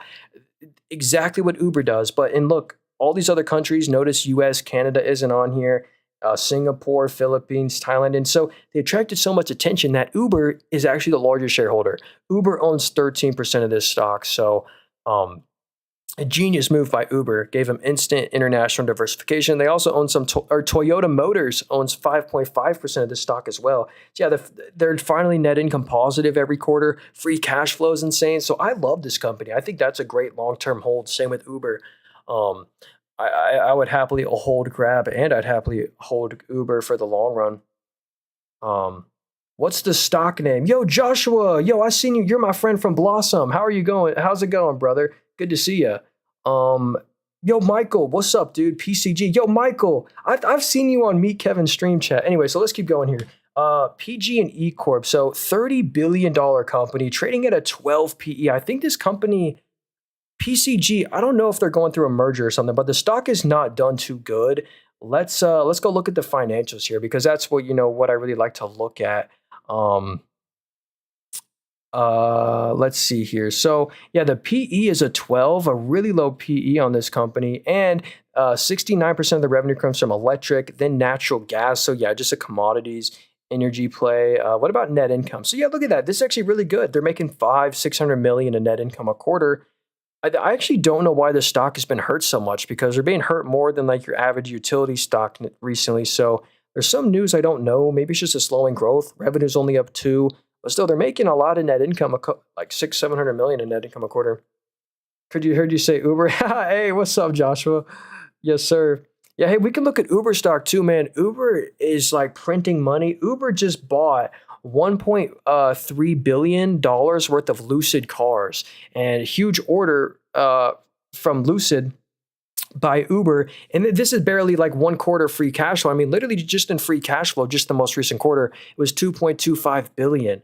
Obviously, a little bit of that goes to stock-based comp, but net income. Well, actually, we got to look at the operating profit to be fair here. So yeah, the 1.23 billion of operating profit in the most recent quarter. So incredible numbers on Uber. So yeah, one quarter of cash flow used to buy a bunch of Lucid cars partnered by NVIDIA and like Neuro AI or something like that.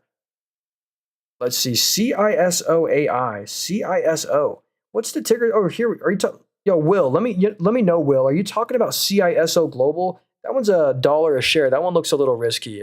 Yo, Donald said VYM. Hey, yeah, that's just the Vanguard High Dividend ETF right here. So let's see. Their top holdings are, yeah, dude, these are great dividend growth companies. I'd happily own like all these individually. Broadcom, JP Morgan, Exxon, Walmart, Procter Gamble, great staple. It's instant diversification into a lot of high quality dividend growth stocks. Yeah, VYM, I do really like that one. And you get a nice little growing dividend every year with that ETF. What is PNG.V, man? I'll check it out. PNG. I don't think we can view that one on here. Yeah, I do apologize. Yeah, no search results for PNG.V. Yeah, if it's a weird ticker symbol like that, I don't think I can view it on here. So I do apologize. Holding Grab 2027 contracts. Hey, Toby, good luck with that, brother. CISO just became profitable. $1.08 share high profit. Let's check it out. So it's $1.08 right now. So very small company. Like if you look in the top right, this is one I wouldn't really own. A $35 million company. So the whole company's worth $35 million. And if we go to the net income right here, yeah, look at this. They're losing, they lost 5 million just in the most recent quarter. So a huge chunk of their market cap they've lost. So there's some like bankruptcy risk here. And yeah, look at that. The revenue was 7 million. The revenue fell 10% year over year. So that's real risky in my opinion. Yeah, pretty leveraged balance sheet. So nothing's really blowing me away here. Uh, US 30 and PNG Kraken. Hey, yeah, we'll check out Kraken stock after this. Yeah, that was the ticker symbol. But yeah, GE Aerospace, this has been an incredible performer. They have the like number one market share for servicing and repairing like commercial engine planes or like jets. So ever since the spinoff, dang, my Wi-Fi is terrible today. This sucks, man. I might go to Webull for this, but GE Aerospace, ever since the spinoff, I mean, the company has really been able to focus on their margins, and it's really a margin expansion story here. Dang, man. Okay, so there we go. So GE Aerospace, the stock is pretty much at an all-time high. Same with GE Veranova. But let's see here. So yeah, commercial engine and servicing, most of the revenue. Then the defense and technology. But yeah, if we go to the revenue right here, the revenue had very nice growth. Revenue grew 21% year over year, but the net income grew 60% year over year. So it's really a margin growth here. The margin grew 31%. That's why the stock gapped up so much. It really beat analyst expectations. So ever since the split offs, GE Veranova, GE Aerospace, they've really increased their margins. So it's like a management issue all along. So great business there. Yeah, they blew past their price target. Yeah, it's tough buying them at all-time highs. Yeah, the PE valuation looks a little high on that one now, but I missed out on that one. I wish I owned that one. I don't really have much aerospace and defense exposure. Here's my main portfolio right here. This is my Robinhood heads up. Some features might not be available. Oh well. So yeah, this is my main portfolio right here. My main dividend growth. Every stock in here pays a dividend. All these are like dividend growth stocks, like a Google, Meta, McDonald's, Constellation Energy. Oh, and here's my total percent change. Luckily, we are up on every stock in here. Then I also have this risk on portfolio right here. Yeah, actually, all time we've underperformed the market for sure, but we're up 15% all time in here. Not bad. I just like being fully transparent. I'll show you all my winners and my losers. But yeah, dude, Robinhood has been going nuts. We're up 680% on them. AMD's been doing good. SoFi, Supermicro, we're up like 100% on them nearly. Reddit. So, oh yeah, let's go back to Kraken Robotics real quick, and then I'll show you this portfolio. So wow, look at Kraken Robotics. The stock is at an all-time high. So $1 billion company. My favorite robotic stocks are Amazon and Symbiotic, just because those ones have real IP, real intellectual property, real sales. Let's see what this company is though. So yeah, this is what I mean. Like this isn't too much of a like look, the revenue's down 27%. Again, first off, incredible stock price appreciation. So congrats if you own this one. But actually, I didn't know this. They're making a lot of net income. So they have incredible margins. So even though the revenue was 11 million, they made net income on that. So that's really impressive that they're net income positive. So there's no bankruptcy risk. The balance sheet's growing like crazy right now. So actually, this one's not too bad. I didn't realize they were net income positive. So the free cash flow and positive as well. So actually, P&G, I can see why they're doing so good. But I trust more than that. I trust more than a Kraken Robotics. I trust like a Symbiotic or an Amazon.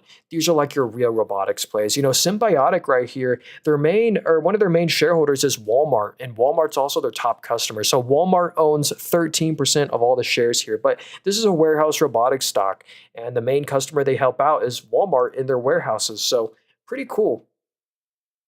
PSIX has been killing it. Yeah, question mark. Did you see my call on PSIX? I was like, I bought this company. People call me crazy. So I made a video about this. I made a video about me buying this stock when it was at an all-time high. And then like the next day, the stock fell 7%. People said like L stuff, and I get that. But hey, the stock's doing pretty good now. Pretty close, or not an all-time high, but at a 52-week high. I love PSIX. And that's just one I'm kind of holding on for the long run. Amazon is my go, 18% of the portfolio. Yeah, dude, Amazon's so great, man. Amazon's such an innovative company. I own them as well. I really took advantage of this April dip down here to really build out my position because I wanted exposure to this stock but could never find a good valuation. But yeah, here's what a lot of people don't know about Amazon. So a lot of people know Amazon for their online stores because that's 40% of the revenue, but then they have the third-party seller services, and the most valuable part of Amazon is the AWS business, the Amazon Web Services. They're the main cloud play, number one market share. And look at this, in the most recent quarter, if you go to it on an annual basis, I mean, for the full year 2024, it was over 100 billion of annual revenue for them. So incredible growth. And also, they're an advertising play. They own Twitch. Amazon Prime Video has ads on it, I think. I don't know. Subscription services, the Amazon Prime, they're making a lot every month from that. And the physical stores, they own some 365 Whole Foods. And also the margin expansion here, Amazon's robotics, their cloud. They're also getting into satellites with their Juniper stuff. Or they own Zoox. It's like an ETF in one right here, kind of like Google. But revenue's up 8%. So all right, revenue growth. Revenue's up 8%. But the net income is up 64% year over year. So another margin growth story here, 11% net margin the most recent quarter. Very nice. So even though they don't pay a dividend, I'm kind of glad Amazon doesn't pay a dividend. You know why? Actually, look, here's how you know Amazon's reinvesting for the future. All you do is go to the cash flow statement and you go to the cash from investing activities. They spent 30 billion investing in the company the most recent quarter, 37 billion the quarter before. Jeffrey Bezos, largest shareholder right here. So yeah. Amazon isn't even a ridiculously valued company. I think either Amazon, Nvidia, probably going to be one of the first to 5 to 10 trillion. I think Amazon's going to be a real contender there. So yeah, I really like them. Hey, Will said Adobe. Yeah, and William said, I wonder why all the drug companies are selling off. Yeah, man, Eli Lilly. It's regulation and tariffs and stuff. Like Eli Lilly has to move a bunch of production from Europe to the US. They have like a 1-year pause. So we'll get into that a little later. You're probably talking about the Medicare, Medicaid stuff like United Health, CNC. The Medicare, Medicaid stocks have been plummeting. But here's Adobe. And Caleb said what app is this? Hey, this is a brokerage right here. If you want to get this app I'm on, it's in the link tree in bio, very first link there. So if you want to, it's a brokerage. But anyway, here's Adobe right here. So hey, have a great day, Joshua. Thanks for being here. So I'm streaming on YouTube and TikTok right now. Hey, best way to support me, guys, go subscribe to my YouTube channel. It's called Nathan Robert. It's also in the link tree in bio, first link there. So here's Adobe. I use their products every day. I'm on Photoshop, After Effects nearly daily, and I love this company. But the financials are incredible right now, but it's the thesis that's being hurt here from AI. Like I know someone, they needed a logo. They literally made their logo in ChatGPT, and it looks great. It looks fantastic. So it's not perfect yet, but maybe in 10 years, we might not need an Adobe or a Photoshop. So that's kind of the one risk. But for right now, the company's doing incredible. Look at that. The revenue's at a record up 15 billion for the full year 2024. We go to the digital experience, it's also at a new record. So the business is growing. Everything's growing. Look at the free cash flow. Incredible. Over 2 billion of free cash flow every quarter. The net income's 1.8 billion. So incredible numbers here. Yo, DG, hope you're doing good. No way.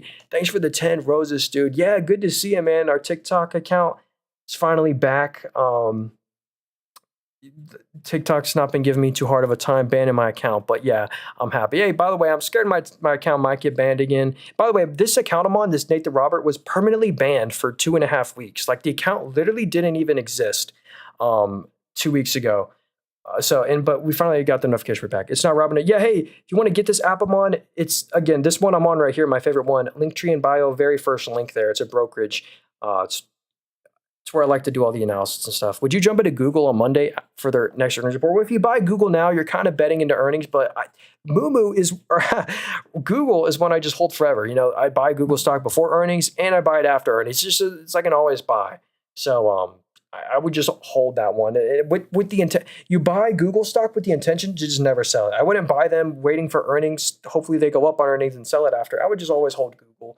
They pay a dividend now. They're doing insane buybacks. So yeah, they are pretty good.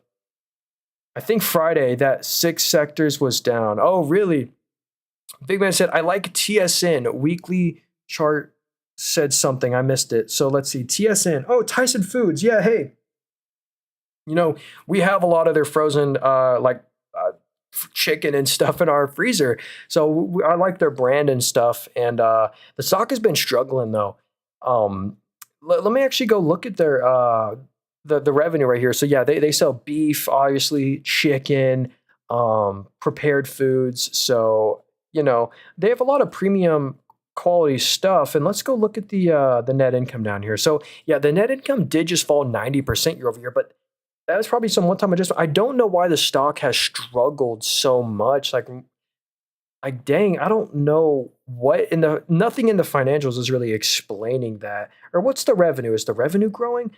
So the revenue, look, it's up 0.02. Quarter before up 2. So it's just growing low single digits and it might actually lose that growth. So single digit growth on Tyson, I'd be careful with that one. Um Google has Google has Tyson might benefit from tariff. Oh hey, might benefit from tariffs. Yeah, for more US made stuff. What do you think of Capital One, COF? Yeah, let's go look at them. So COF, Capital One, this stock, wow, was at an all-time high pretty much. So the stock is pretty after the Discover merger. I mean, this one is doing really good. I think it's worth having exposure to. Yeah, look at that. You get a 1.1% dividend, only a 20% payout ratio, so they have room to raise the dividend.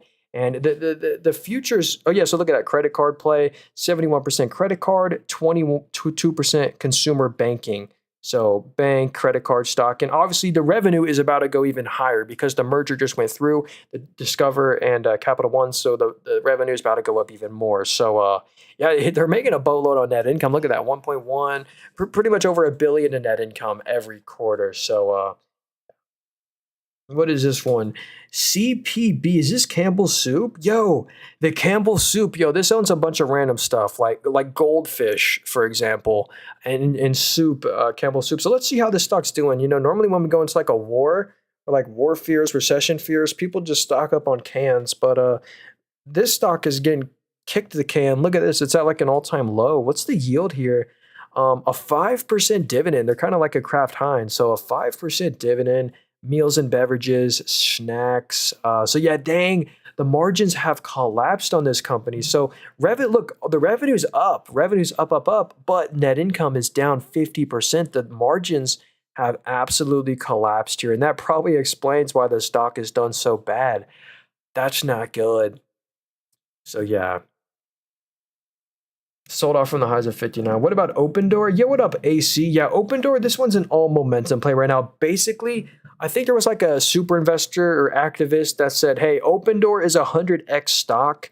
And there's a lot of, we'll check the short interest on this company right here. Hey, Trapper, how's it going, Trapper? Hope you're doing good, man. Google has $200 million contract with the government. Really? For like the cloud business? I wonder what that's for. Oh yeah, we'll look at General Mills too. So Open Door Technologies, let me check the short interest on this company. So wow, it just rocketed. Wait, 20% of all the shares are being shorted. So that's interesting. I didn't know that. So a lot of people are short this one, but basically this is like they're losing 100 mil a quarter. It's tough to buy. Financially speaking, you don't want to buy Open Door, but they're hoping that in a lower interest rate environment, the sales are going to boom. Because if you look at this is 2021, zero interest rate environment, sales rocketed, 5 billion. But now look at it, it just declined as we get into a higher interest rate environment. So we're really waiting for a lower interest rate environment on that one. But I wouldn't I wouldn't touch that one probably. What's the difference between GOOG and GOGL? It's just the voting rights. I own the non-voting rights just because I'm never going to vote with my shares. It doesn't really matter. But I own GOOG as my stock, as the one I chose. It doesn't matter. GOOGL is another. It moves the exact same. So let's look at GIS, General Mills. So this company, look at that one. Yeah, it kind of looks like a Campbell Soup. AC said, what app is that? Yeah, hey, if you go to the link in the description, AC, it should be the first link there. It's actually a brokerage right here. It's called Moomoo. If you go to the link tree, it's the very first link in the link tree in my bio there. If you want to get this app I'm on, it's actually a brokerage. And hey, thanks. Hey, thank you for all dropping on the like on the stream. I appreciate that. But yeah, here's General Mills right here. I think this is a safe, higher yielding play. Probably this is better than Campbell Soup because look, you get a 5% yield, only a 58% payout ratio. And look at how diversified the revenue stream is. I mean, look at this. 21% comes from snacks, then cereal, then convenient meals, pet. Hey, I like the pet industry. They sell, yeah, they sell dough. They own Pillsbury dough, baking mixes and ingredients. So, hey, I just love, and yogurt. What about yogurt brand they own? But anyway, yeah, the stock has been struggling because if you look at the revenue's down 3% year over year, and the net income is down 50%. So yeah, the margins in the business is kind of just declining right now. But yeah, yo, Caleb, thanks for sharing the live, homie. I do appreciate that. What's up, man? So Janelle said ACMR stock. Yeah, let's check this one out. ACMR. Um, and then we'll look at we could look at Fubo and ALB, TLR. Yeah, well, remind me to look at these. Sorry. So here's ACM research, and the stock has been doing pretty good. I mean, recently, if we look at it on the daily, it's had a nice recovery the past couple of days, but still not like crazy performance. But let's go check out the financials and what they do. So this is interesting. This sounds niche. So single wafer cleaning. So the revenue is up double digits year over year. So nice little growth there. Electrochemical uh, plating. Hey, that sounds niche, but let's see. Are they net income positive? And they are. So look at that. They're making over 100 million a year. So they're actually very net income positive. So I actually really like that about ACMR. So I can see why they're doing so good. That's kind of an industry people like right now. So here's a stock. I feel bad if you own this company right here, TLRY, because this one's in the leaf sector. And basically, look in the top right. You see the market cap. The whole company is worth 639 million. So remember that number. This whole company is worth 639 million dollars. If we go to the net income, I mean, how is this possible? They lost 800 million just this quarter. Assuming that was a one-time adjustment, let's just assume that was a joke. They lost 85 million the most recent quarter. So that's all, just 85 million is more than 10% of the company, than 30 million. So this company, bro, they lost $1 billion. So they're just burning money hand over fist. So there's a real chance of bankruptcy, which is really unfortunate for this company. The balance sheet's still decent. How much cash do they have actually? Let's see. 250 million of cash. So yeah, man, very risky one. I'd be careful. Can you compare Amazon to Google and find out which looks the best? Yo, my opinion, we've looked at both of them already. I would just buy both. They're both worth having exposure to. I own both personally, Amazon and Google. Honestly, which one do I trust more? Ooh, probably Amazon for the long, long run. But I love both, and I own both. I have more money in Google though. I own Google, Meta. We're up 14% on Google. So yeah, I can compare it though if you want me to. Oh, hey, UPS stock. Let's check this one. Is this? Yeah, hey, it is guidance. It is. Hey, if you want to get this app, it's in the link tree in bio. First link there. So UPS stock. This is United Parcel, and you've probably seen them like deliver packages in the U.S. here. So if you look at the yield here, it's really a dividend play. You get a 6.6% dividend every year. But the payout ratio is getting a little risky. Look at that. You see to the right, it says a 96% payout ratio. So that's the one thing I'd be careful of, that the payout ratio is getting a little high there. What's the app name? Yeah, hey, Elias, this is actually a brokerage right here. If you want to get this software I'm on, it's in the link tree in my bio, first link there. It's called Moomoo. It's the actual brokerage name. But yeah, and it's an affiliate link too. If you sign up with my link in my link tree in bio, first link there, if you deposit $100, we'll both get some free stocks. So I'd appreciate that. But you can just type it in. Anyway, so here's the revenue right here. UPS, this is probably why the stock hasn't been doing too good. They're kind of not growing. The revenue is actually down 0.8% year over year. But they're still making, look at that, over $1 billion in net income a quarter. So very nice net income there. But it's still, all this really gets eaten up from their dividend payout ratio. So, hey, what up, Terry? He said SWBI. So this is Smith and Wesson. So our Wesson, I always say Weston. I don't know why. So Smith and Wesson, they sell. I can't say what they sell, but you probably recognize what I'm talking about here. And unfortunately, look at this. The stock is at like an all-time low right now. So it's rough if you own this one. Let's see if we can find out why. So yeah, if we go to the revenue right here and net income, hey, actually they made 10 mil of net income the most recent quarter. So they had some profits. That's weird. The revenue doesn't want to load here. Okay, so revenue's down 11. It's not the end of the world though. I don't know why the stock fell so much. I don't know. Maybe it's just regulation issues. I don't know. But I know they have a really high dividend yield. Yeah, no problem, man. No problem, Elias. So thoughts on RDW Redwire. What up, Alex? So let's check out Redwire stock. I don't know if I've heard of this company before, but let's see. A $2.77 billion company. So not huge, but let's check them out. $2.7 billion company. Space infrastructure. So That sounds really interesting. So space infrastructure, and look at that, 50% of the revenue comes from the EU, and then 50% or 49% from the US. So let's see, the revenue fell 30% year over year. They lost a little bit of net income, 3 mil. They deleveraged their balance sheet, which is good. Ooh. Hmm. Wait, GE. Oh, I thought they said GE Aerospace. So Genesis Park owns it. So I don't know. Nothing's really blowing me away here to want to buy this one. The revenue growth actually was the best part here. If we look at the revenue, although it's down 30%, I mean, it was up 50%. I don't know. I'd be careful with that one. I just went all in on VOO. Yo, that's a very I second that. If someone said I went all in something, this is the kind of stock you want to go all in on because like I wouldn't even go all in on Google, like even because it's just one company. But this is the S&P 500 right here, ticker symbol VOO. It diversifies your money up for you. So look, if you look at their top holdings, it diversifies you. 6%, like if you put $100 in this ETF, $6 goes to Microsoft, 6 to Nvidia, 6 to Apple, 4 to Amazon, 3 to Meta. So it's so diversified. I love that one. So yeah, it's just the S&P 500. XYZ stock, it's up 9%. So yeah, if you're wondering, hey, what is XYZ? What is Block and why are they up 9%? Well, this company got added into the S&P 500. So if you own, like we just looked at, ticker symbol VOO, the S&P 500, you now own a little bit of Block. And the stock, that's great news for the company. There's going to be so much passive money that's now allowed to go into Block. Like if it's an S&P 500 company, like certain like institutions are now allowed to invest in it. But look at this. If you're wondering what they do, 67% of their revenue, 67% of the business is Cash App. If you've heard of that like app before. So that's where most of their revenue comes from. Then they own Square as well. And they're making a lot of net income every quarter. I will say, look at that. Last quarter was a one-time adjustment, but basically they're making a couple $100 million of net income every quarter. So yeah, dude, I really like XYZ.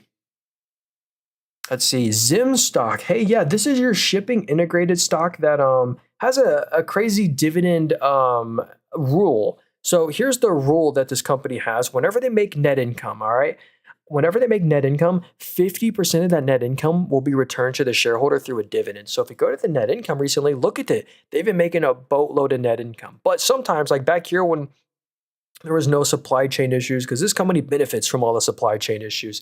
But look at that. They were losing a bunch of net income. They never paid dividends those quarters. But now that they're making net income again, they are paying dividends. And it changes every quarter.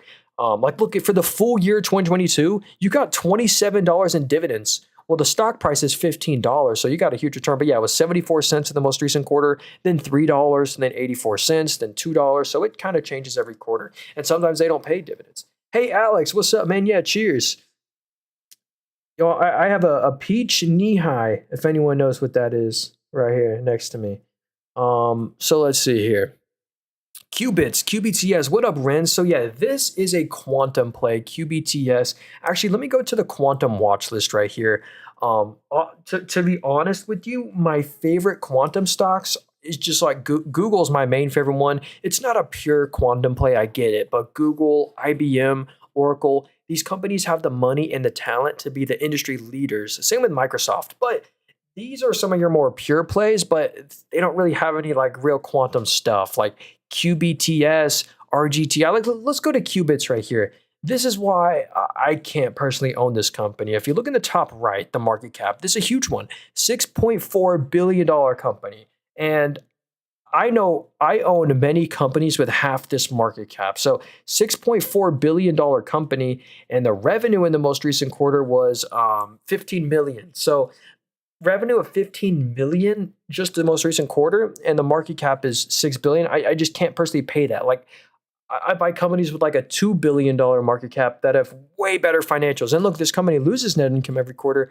I know companies that don't. So anyway, there's just so much momentum in this name that I just stay away from it. But there has been money to be made. This is probably like a swing trade, something, not one you really want to buy and hold for the long run. The ones you want to buy and hold for the long run are like a Google, Oracle, IBM, Honeywell, maybe Intel. The ones you want to swing trade are down here. You know, the ARQQ, Qubits, QBTI. How's the watch list doing? Wow, look at this one. The past 3 months, I mean, it's crushed the S&P 500. So not on the 5-year though. not on the 5 year.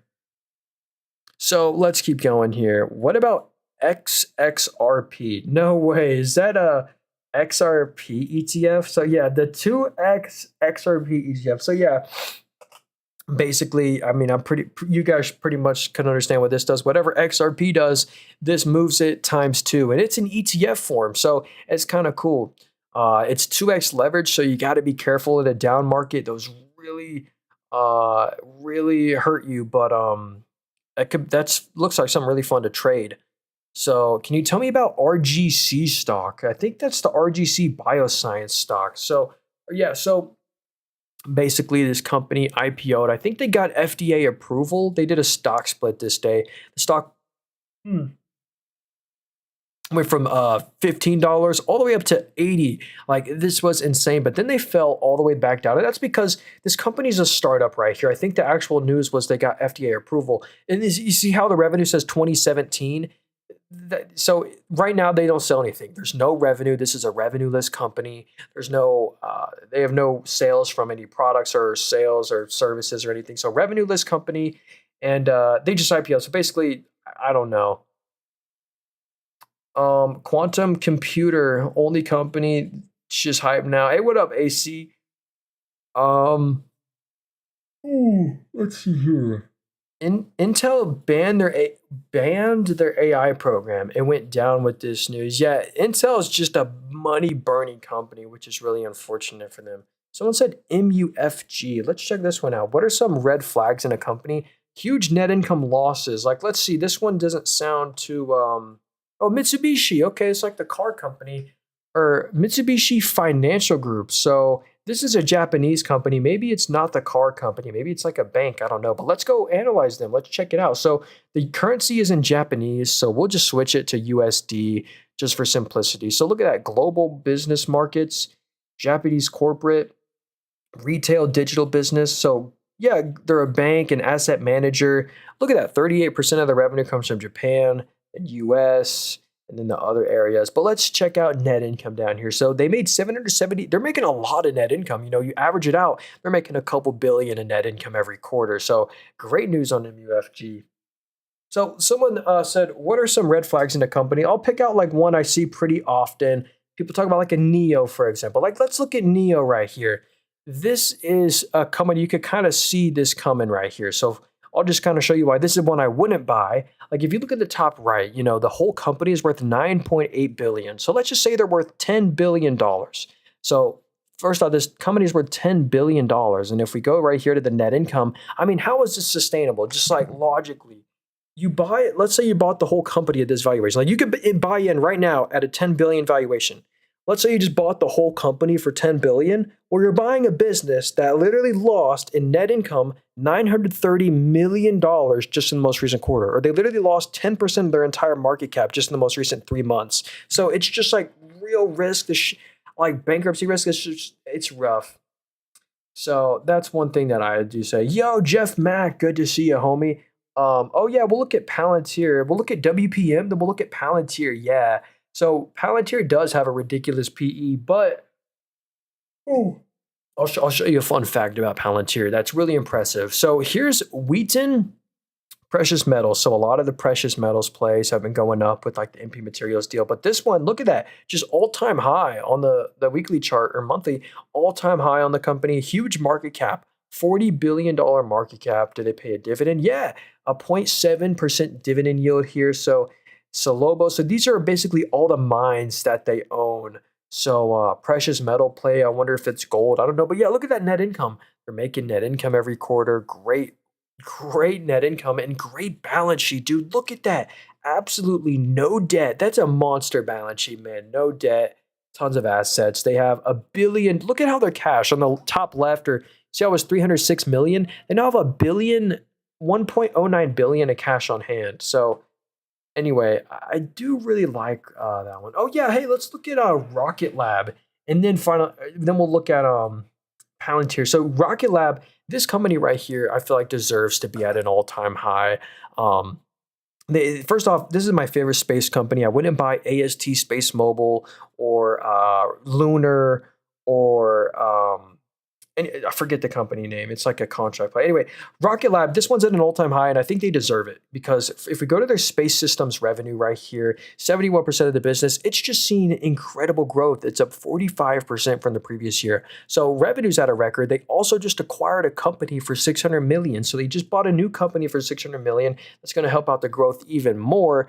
And they have, like I said, a $1.5 billion backlog of orders that they haven't fulfilled yet. So huge backlog, more growth from inorganic M&A, and already a growing company. So I like them.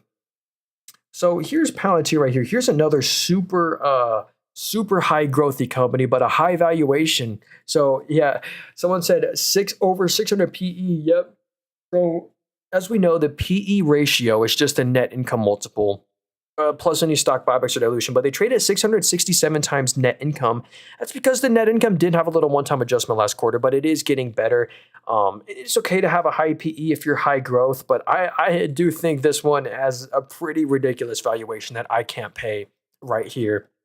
But yeah, look at that. Half the revenue, or 55%, comes from the US government. You know, a lot of police stations use Palantir. And look, the revenue is up 45% from the previous year. So incredible growth on the government business and the commercial side of revenue with like businesses and S&P 500 companies. It's up 33% year over year. So both segments of business are growing like crazy at a record. And they have a incredible balance sheet as well.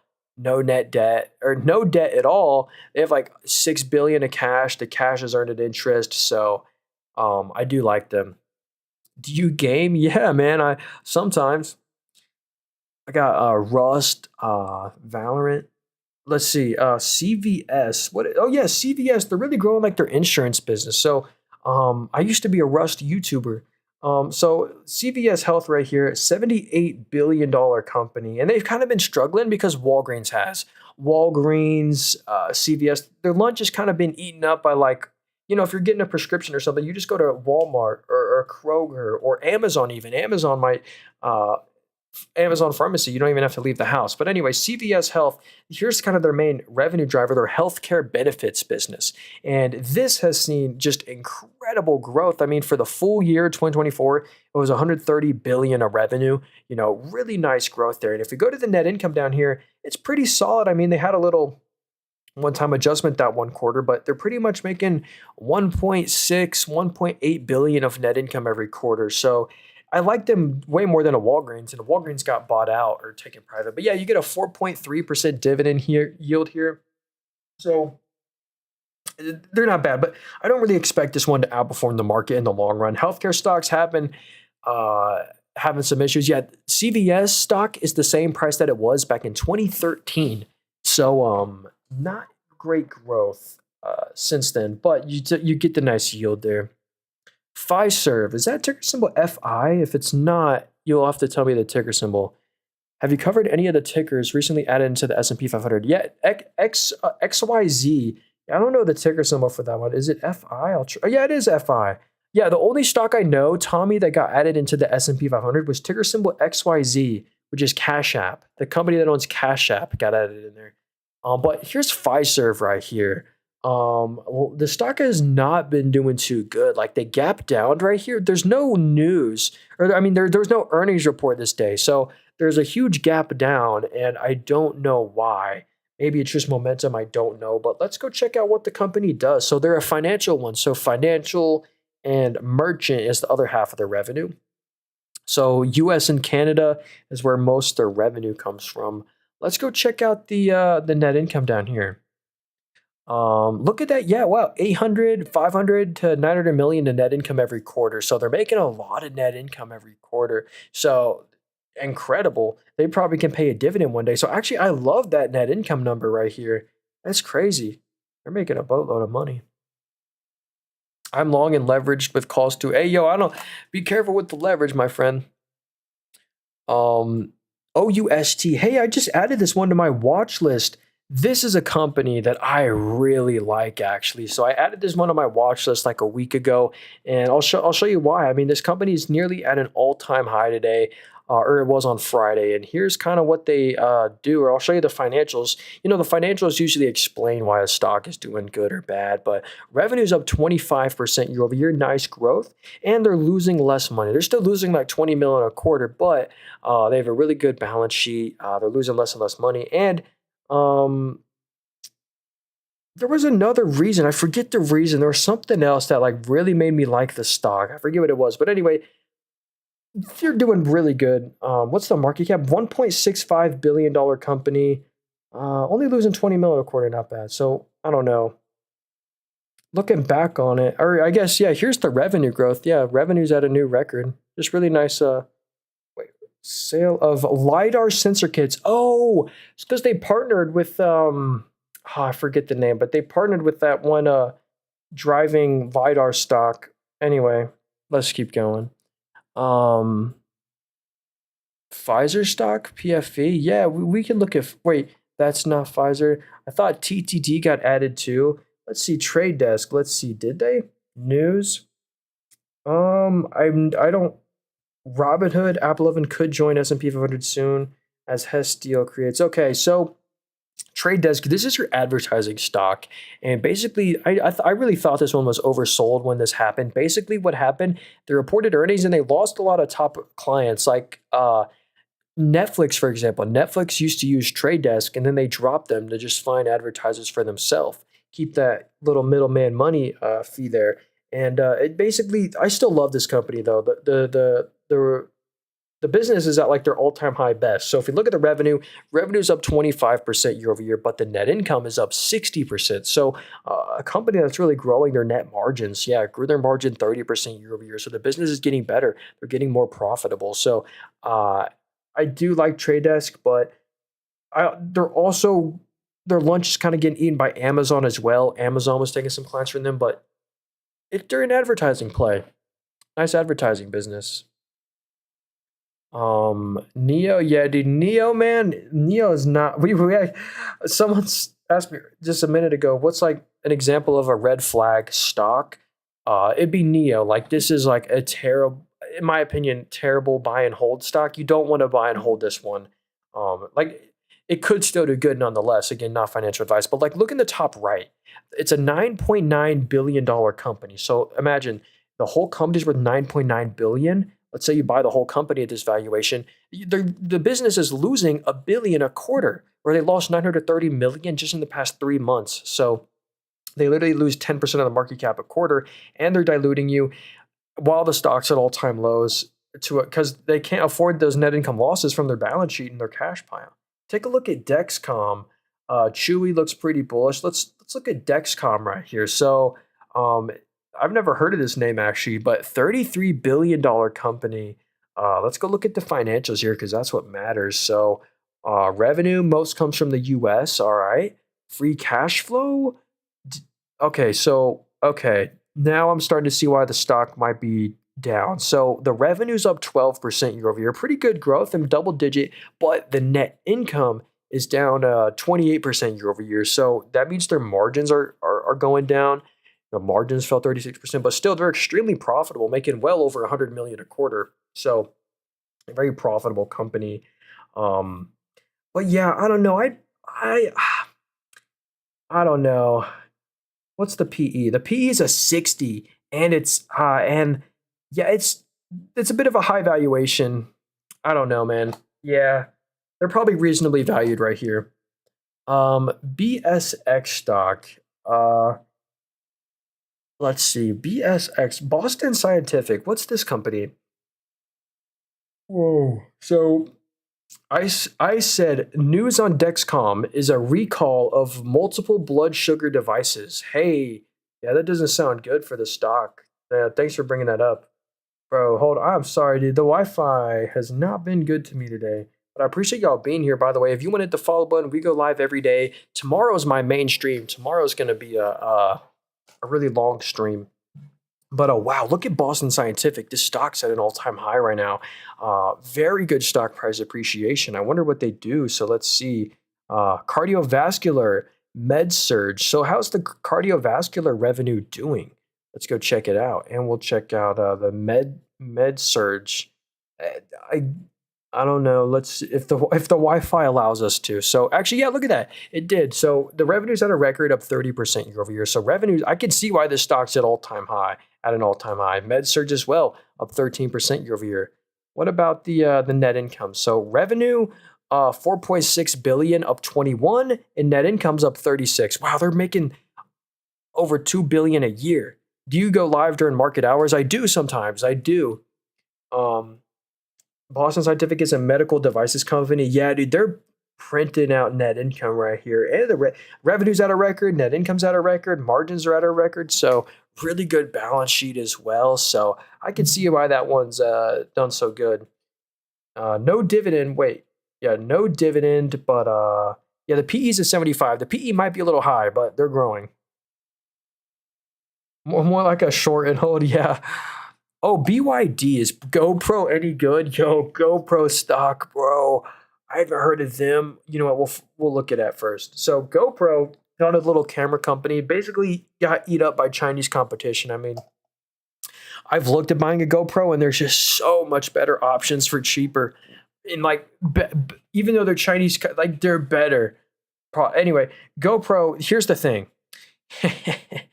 Look in the top right. You see market cap. The whole company of GoPro is worth 139 million. So remember that number. The whole company's worth 139 million, and they lost 50 million just in the most recent quarter. So, yeah, hold on. There was a scammer in chat. Had to fix that. Sorry. Yeah, hey, watch out for people impersonating me. By the way, I'll never DM you. I don't sell anything. I don't have a course, a book, a Discord, literally nothing. Only thing I do have is a YouTube channel. So you want to help me out, go subscribe to my YouTube channel. It's called Nathan Robert. It's also Linktree in bio. That's the best way to support me. I'd rather you subscribe to my YouTube channel and go leave a comment than donate $1. So anyway, yeah, GoPro revenue's down 14% year over year, and they lost 50 million in the past 3 months, and the whole company's worth 140 mil. I mean, you can kind of understand why that one's at all-time lows. So, yeah, rip. Wait, what was the other stock? Oh yeah, Fubo.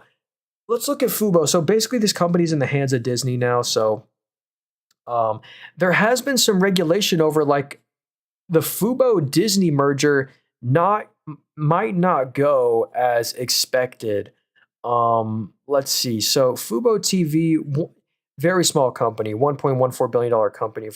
And the largest shareholder is now Disney. They own all the voting rights. But yeah, that 188 million in net income, that was kind of like the money they got from Disney.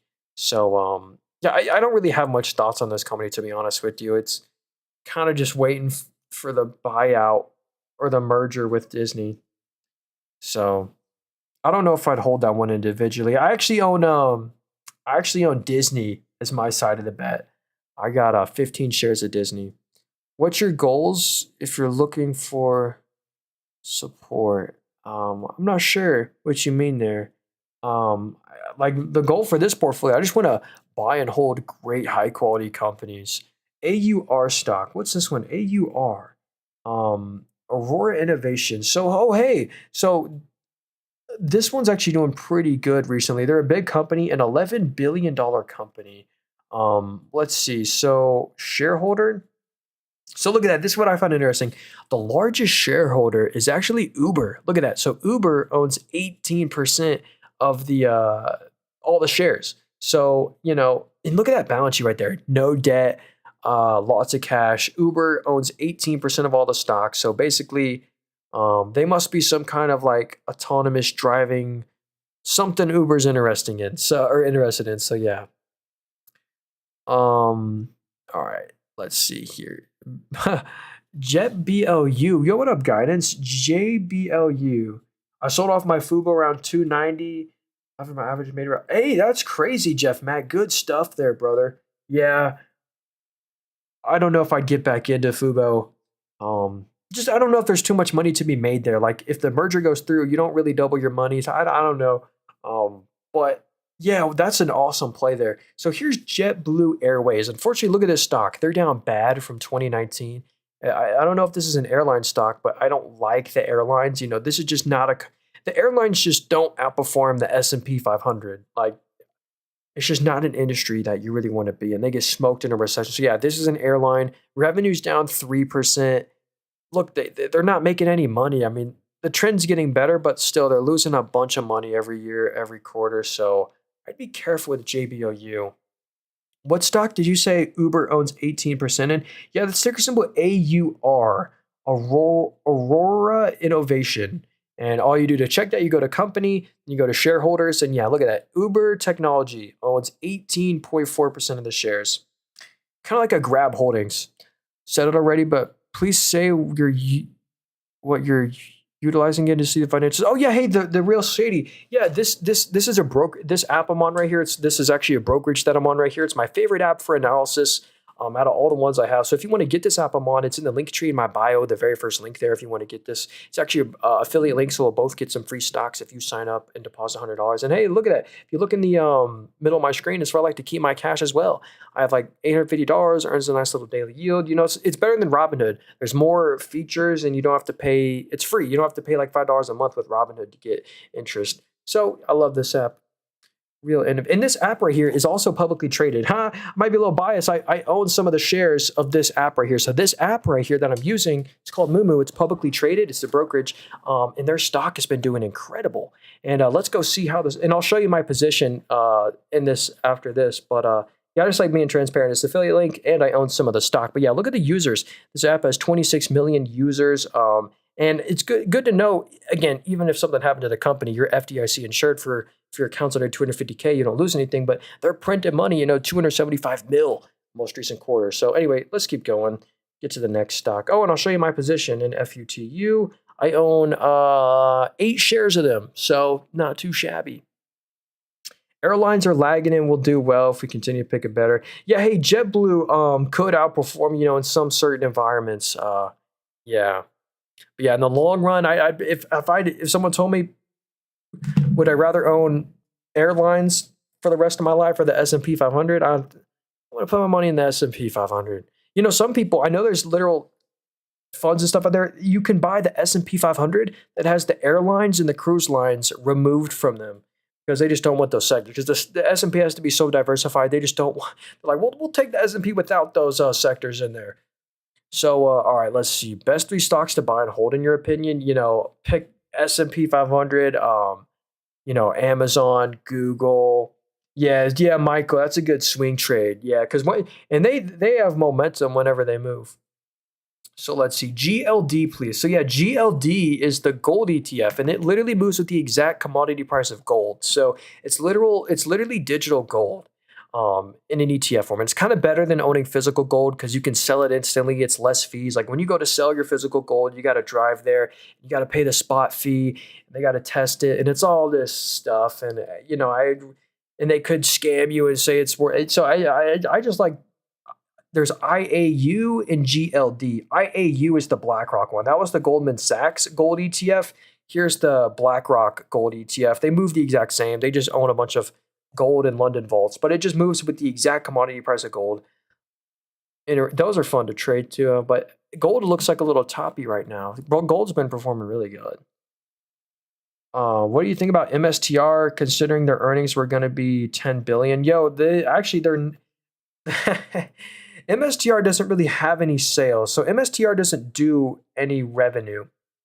They just trade off their Bitcoin value. So I'll show you that. They have a small software business. Let's see, software business. Look at this. So the revenue is nothing. The revenue is 100 million and it's actually down. So the software business, don't even worry about that. That has nothing to do with them. The main reason MicroStrategy's market cap is going so up is because of the Bitcoin that they own. And look at how their assets just went from 6 billion last year to 43 billion this quarter. And that's just because they diluted the shareholder, issued shares, and bought Bitcoin with it. And yeah, here's kind of all the ETFs that own them. Obviously, MSTY. There's so many ETFs around them. But basically, it's leveraged Bitcoin. Whenever Bitcoin goes up, this usually goes up plus a little bit more. So Zilliqua, hey, Leo, I can't view Zilliqua on here. Funny enough, I own Zilliqua, I think 3 or 4 years ago. And I made like 30% on it and sold it. I staked my Zilliqua. Not something I don't now, dude. It's like way lower than where I bought it. But yeah, I don't really like getting into crypto too much. Bitcoin appreciation with the new fast board. Yeah, dude, the stablecoin stuff. The stablecoin regulation, the Genius Act, is really good for MicroStrategy and I said to buy SoFi a few months ago, made so much doing that. Hey, that's awesome. I bought SoFi a long time ago. It's been one of my best performers, and I'm so happy I own them. And they deserve to be doing this good as well. If we look at SoFi right here, they're close to a new 52-week high. And here's why, in my opinion, SoFi deserves it. So this is a fintech right here. They have their own banking charter, and I want to show you this. So yeah, look, 40% of their revenue comes from their financial services, and look at the growth here. I mean, it's literally more than doubled since the previous year. It's up 101%. So the financial services revenue is at a record, incredible. Same with the lending revenue. Lending revenue is doing pretty good with their student loans and stuff. 53% of the revenue, and it grew 25%. And SoFi, people are really taking them serious because they're making net income every quarter. Look at that. They're making net income every quarter when, they used to lose net income every quarter. So they really turned things around. One of my new buys is an ETF called NATP. Let's see. NATP. I recently bought some SoFi shares. Hey, Jeff Mack. Hey, how are you doing on that one? You got to be up. NATP. Yo, Arian.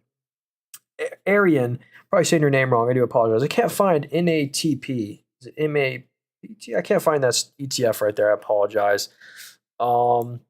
What is BONK? Is that a crypto? I don't know what bonk is. Is that this crypto right here that's worth 0.000003? I don't know. MRVL. Hey, yeah, that's a chip play. We're coming up on the end of the stream here, so I do really appreciate y'all being here. I'm going to do a quick portfolio update after this, and if you guys got any last-minute stocks you want me to look at, let me know, and we'll check them out. But, yeah, and if you wanted the follow button, by the way, I really appreciate that. We go live every day, sometimes twice a day, and our main stream is going to be tomorrow. Sundays are always my favorite, longest streams to do. So Marvel Technologies, and we kind of look at what are some stocks that we're going to buy next week. So Marvel Technologies, great news. They're finally net income positive. Look at this. They pay a dividend. If you're paying a dividend, you got to have net income. So we look at the net income down here. They did make net income the two most recent quarters, so that's great news. Because if we zoom out, they used to lose a lot. Hey, thanks, Leo. Appreciate you, homie. What time tomorrow? Probably, actually, this. Oh my gosh. TikTok said I was AFK. Oh, I'm unable to verify. I might be. Okay. Dang it. TikTok said it was AFK and made me fill out a CAPTCHA to continue streaming. Perfect timing. Well, look, yeah, we're going to be live tomorrow, in like an hour from right now tomorrow. So it's around like 7 Eastern. So anyway, Marvel Technologies, they did make net income here. Well, let me give you a final portfolio update, final thoughts. So yeah, here's my main portfolio. Again, I'm not an expert. I don't sell anything. I don't have a course, a book. Always do your own research, because I recommend, if you want to buy a stock, you find a great stock you love, I recommend you should DCA into it, slowly buy into the stock instead of just spending all your money at once. It's a bit more disciplined of an approach. But if you're going to continue buying a stock, make sure it's a very high quality one. And always do your own research on it. This is my buy and hold portfolio. Once I buy a stock in here, I try and just hold it on for the long run. We hit an all-time high on Friday. Y'all aren't going to believe this.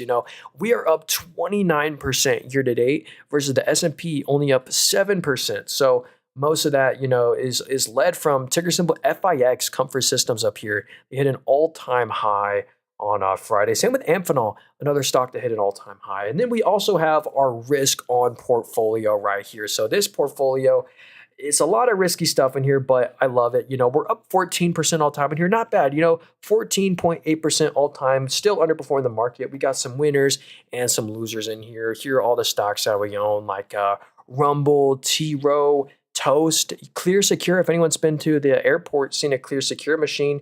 PSIX, that's my most recent purchase. Hey, I've been talking about PSIX for a while. Sprouts Farmers Market growing their margins like crazy. Reddit, SoFi, Supermicro, AMD, Hood, Dave. And then we also have our buy and hold dividend portfolio. So check this out. Same with Robinhood, 50-ish% gain. Yo, nice, brother. I'm in Spring and Palantir, made 60%. Nice. So here's my Robinhood account, basically dividend-only portfolio. Every stock in here pays a dividend, but again, most of these are dividend growth, like a Google, a Meta, Constellation Energy. Constellation Energy, this is your main nuclear reactor play. They have the most nuclear reactors out of any other publicly traded stock. And then we have a small Roth IRA, $1,500 Roth IRA. It's just a tax-free retirement account. Hey, But hey, you see these three companies right here, TSSI, DCTH, and GHM. These three stocks right here are all worth under 300, or they're all worth under $600 million. And if you go to my most recent YouTube video, my YouTube channel is called Nathan Robert. It's also in the link tree in my bio. Just type in YouTube Nathan Robert. It'll be the first result. I go over all three of those stocks. That's the whole thing the video is about. And one of the stocks is ticker symbol GHM. Dang, this is so laggy. I'm glad this is the end of the stream. But yeah, this is one of the this is one of the stocks on this watch list right here. GHM, it's a data center play, and they're only a $560 million company, and they've just seen some incredible growth. They're a $560 million company making a few million every quarter, sales that are up 21% year over year, really good balance sheet. And that's just, anyway, go watch my most recent YouTube video to see more about that. And I hope you guys have a great rest of your day. Also, if you want to get this app I'm on right here, my favorite app for analysis and everything, you can follow me on it. There's like a community where you can talk and I post stuff on here. But it has all these watch lists and stuff. You can see like super investors like Cathie Wood, Warren Buffett. They have to reveal what they buy by SEC law so we can see what Warren Buffett just bought. Warren Buffett actually just bought Amazon, some SiriusXM and Kroger, Nancy. But anyway, if you want to get this app, it's actually a brokerage. It's in the link tree in my bio, very first link there. And yeah, see you guys later. And make sure you hit the like button before you go and follow. We'll be live tomorrow, same time. And yeah, thank you all again for y'all on the YouTube replay. Thanks again, Terry, Jeff Mack. Actually, you know what? Because you're the last, I already ended the TikTok stream, so I'm only streaming on YouTube here. What about LEU? Yo, Terry, if you're still here, brother, I'll be super quick. Let's see. Centrus Energy, stocks at an all-time high, up 6.6%, $4.25 billion company. So, wow, the stock's at an all-time high.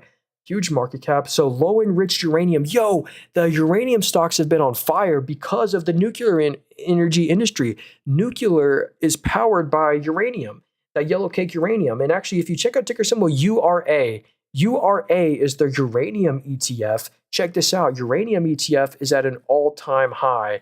And I'm sure that stock is in their top holdings. Yeah, look at that. 4.5% of the ETF is in LEU. Hey, then there's UEC, Uranium Energy. They bought a $600 million mine from Rio Tinto. Bro, how's Rio Tinto doing? Here's Rio Tinto. Yo, this is another, this one's more of a commodity dividend play that's not an American. Rio right here, ticker symbol RIO. Oh, man, come on. I want to show you the dividend. Bro, I need like Ethernet plugged into my phone. Yeah, look at it, 7.2% dividend, 61% payout ratio. But look what they sell, just commodities. Iron ore, aluminum, copper, and yeah, most of the revenue comes from China. Anyway, thank you all for being on the YouTube replay. Please hit the like button before you go. Helps out the stream, and see you later. Make sure to be here for tomorrow. Yeah, hey, Michael. Oh, yeah, if you want to get this app called Moomoo, it should be the first link in the description. If it's not in the description, it's in that link tree right there. First link there. See you later. It's an affiliate link too. It's an affiliate link, so if you deposit $100 on the app, we'll both actually get some free stocks. So, yeah.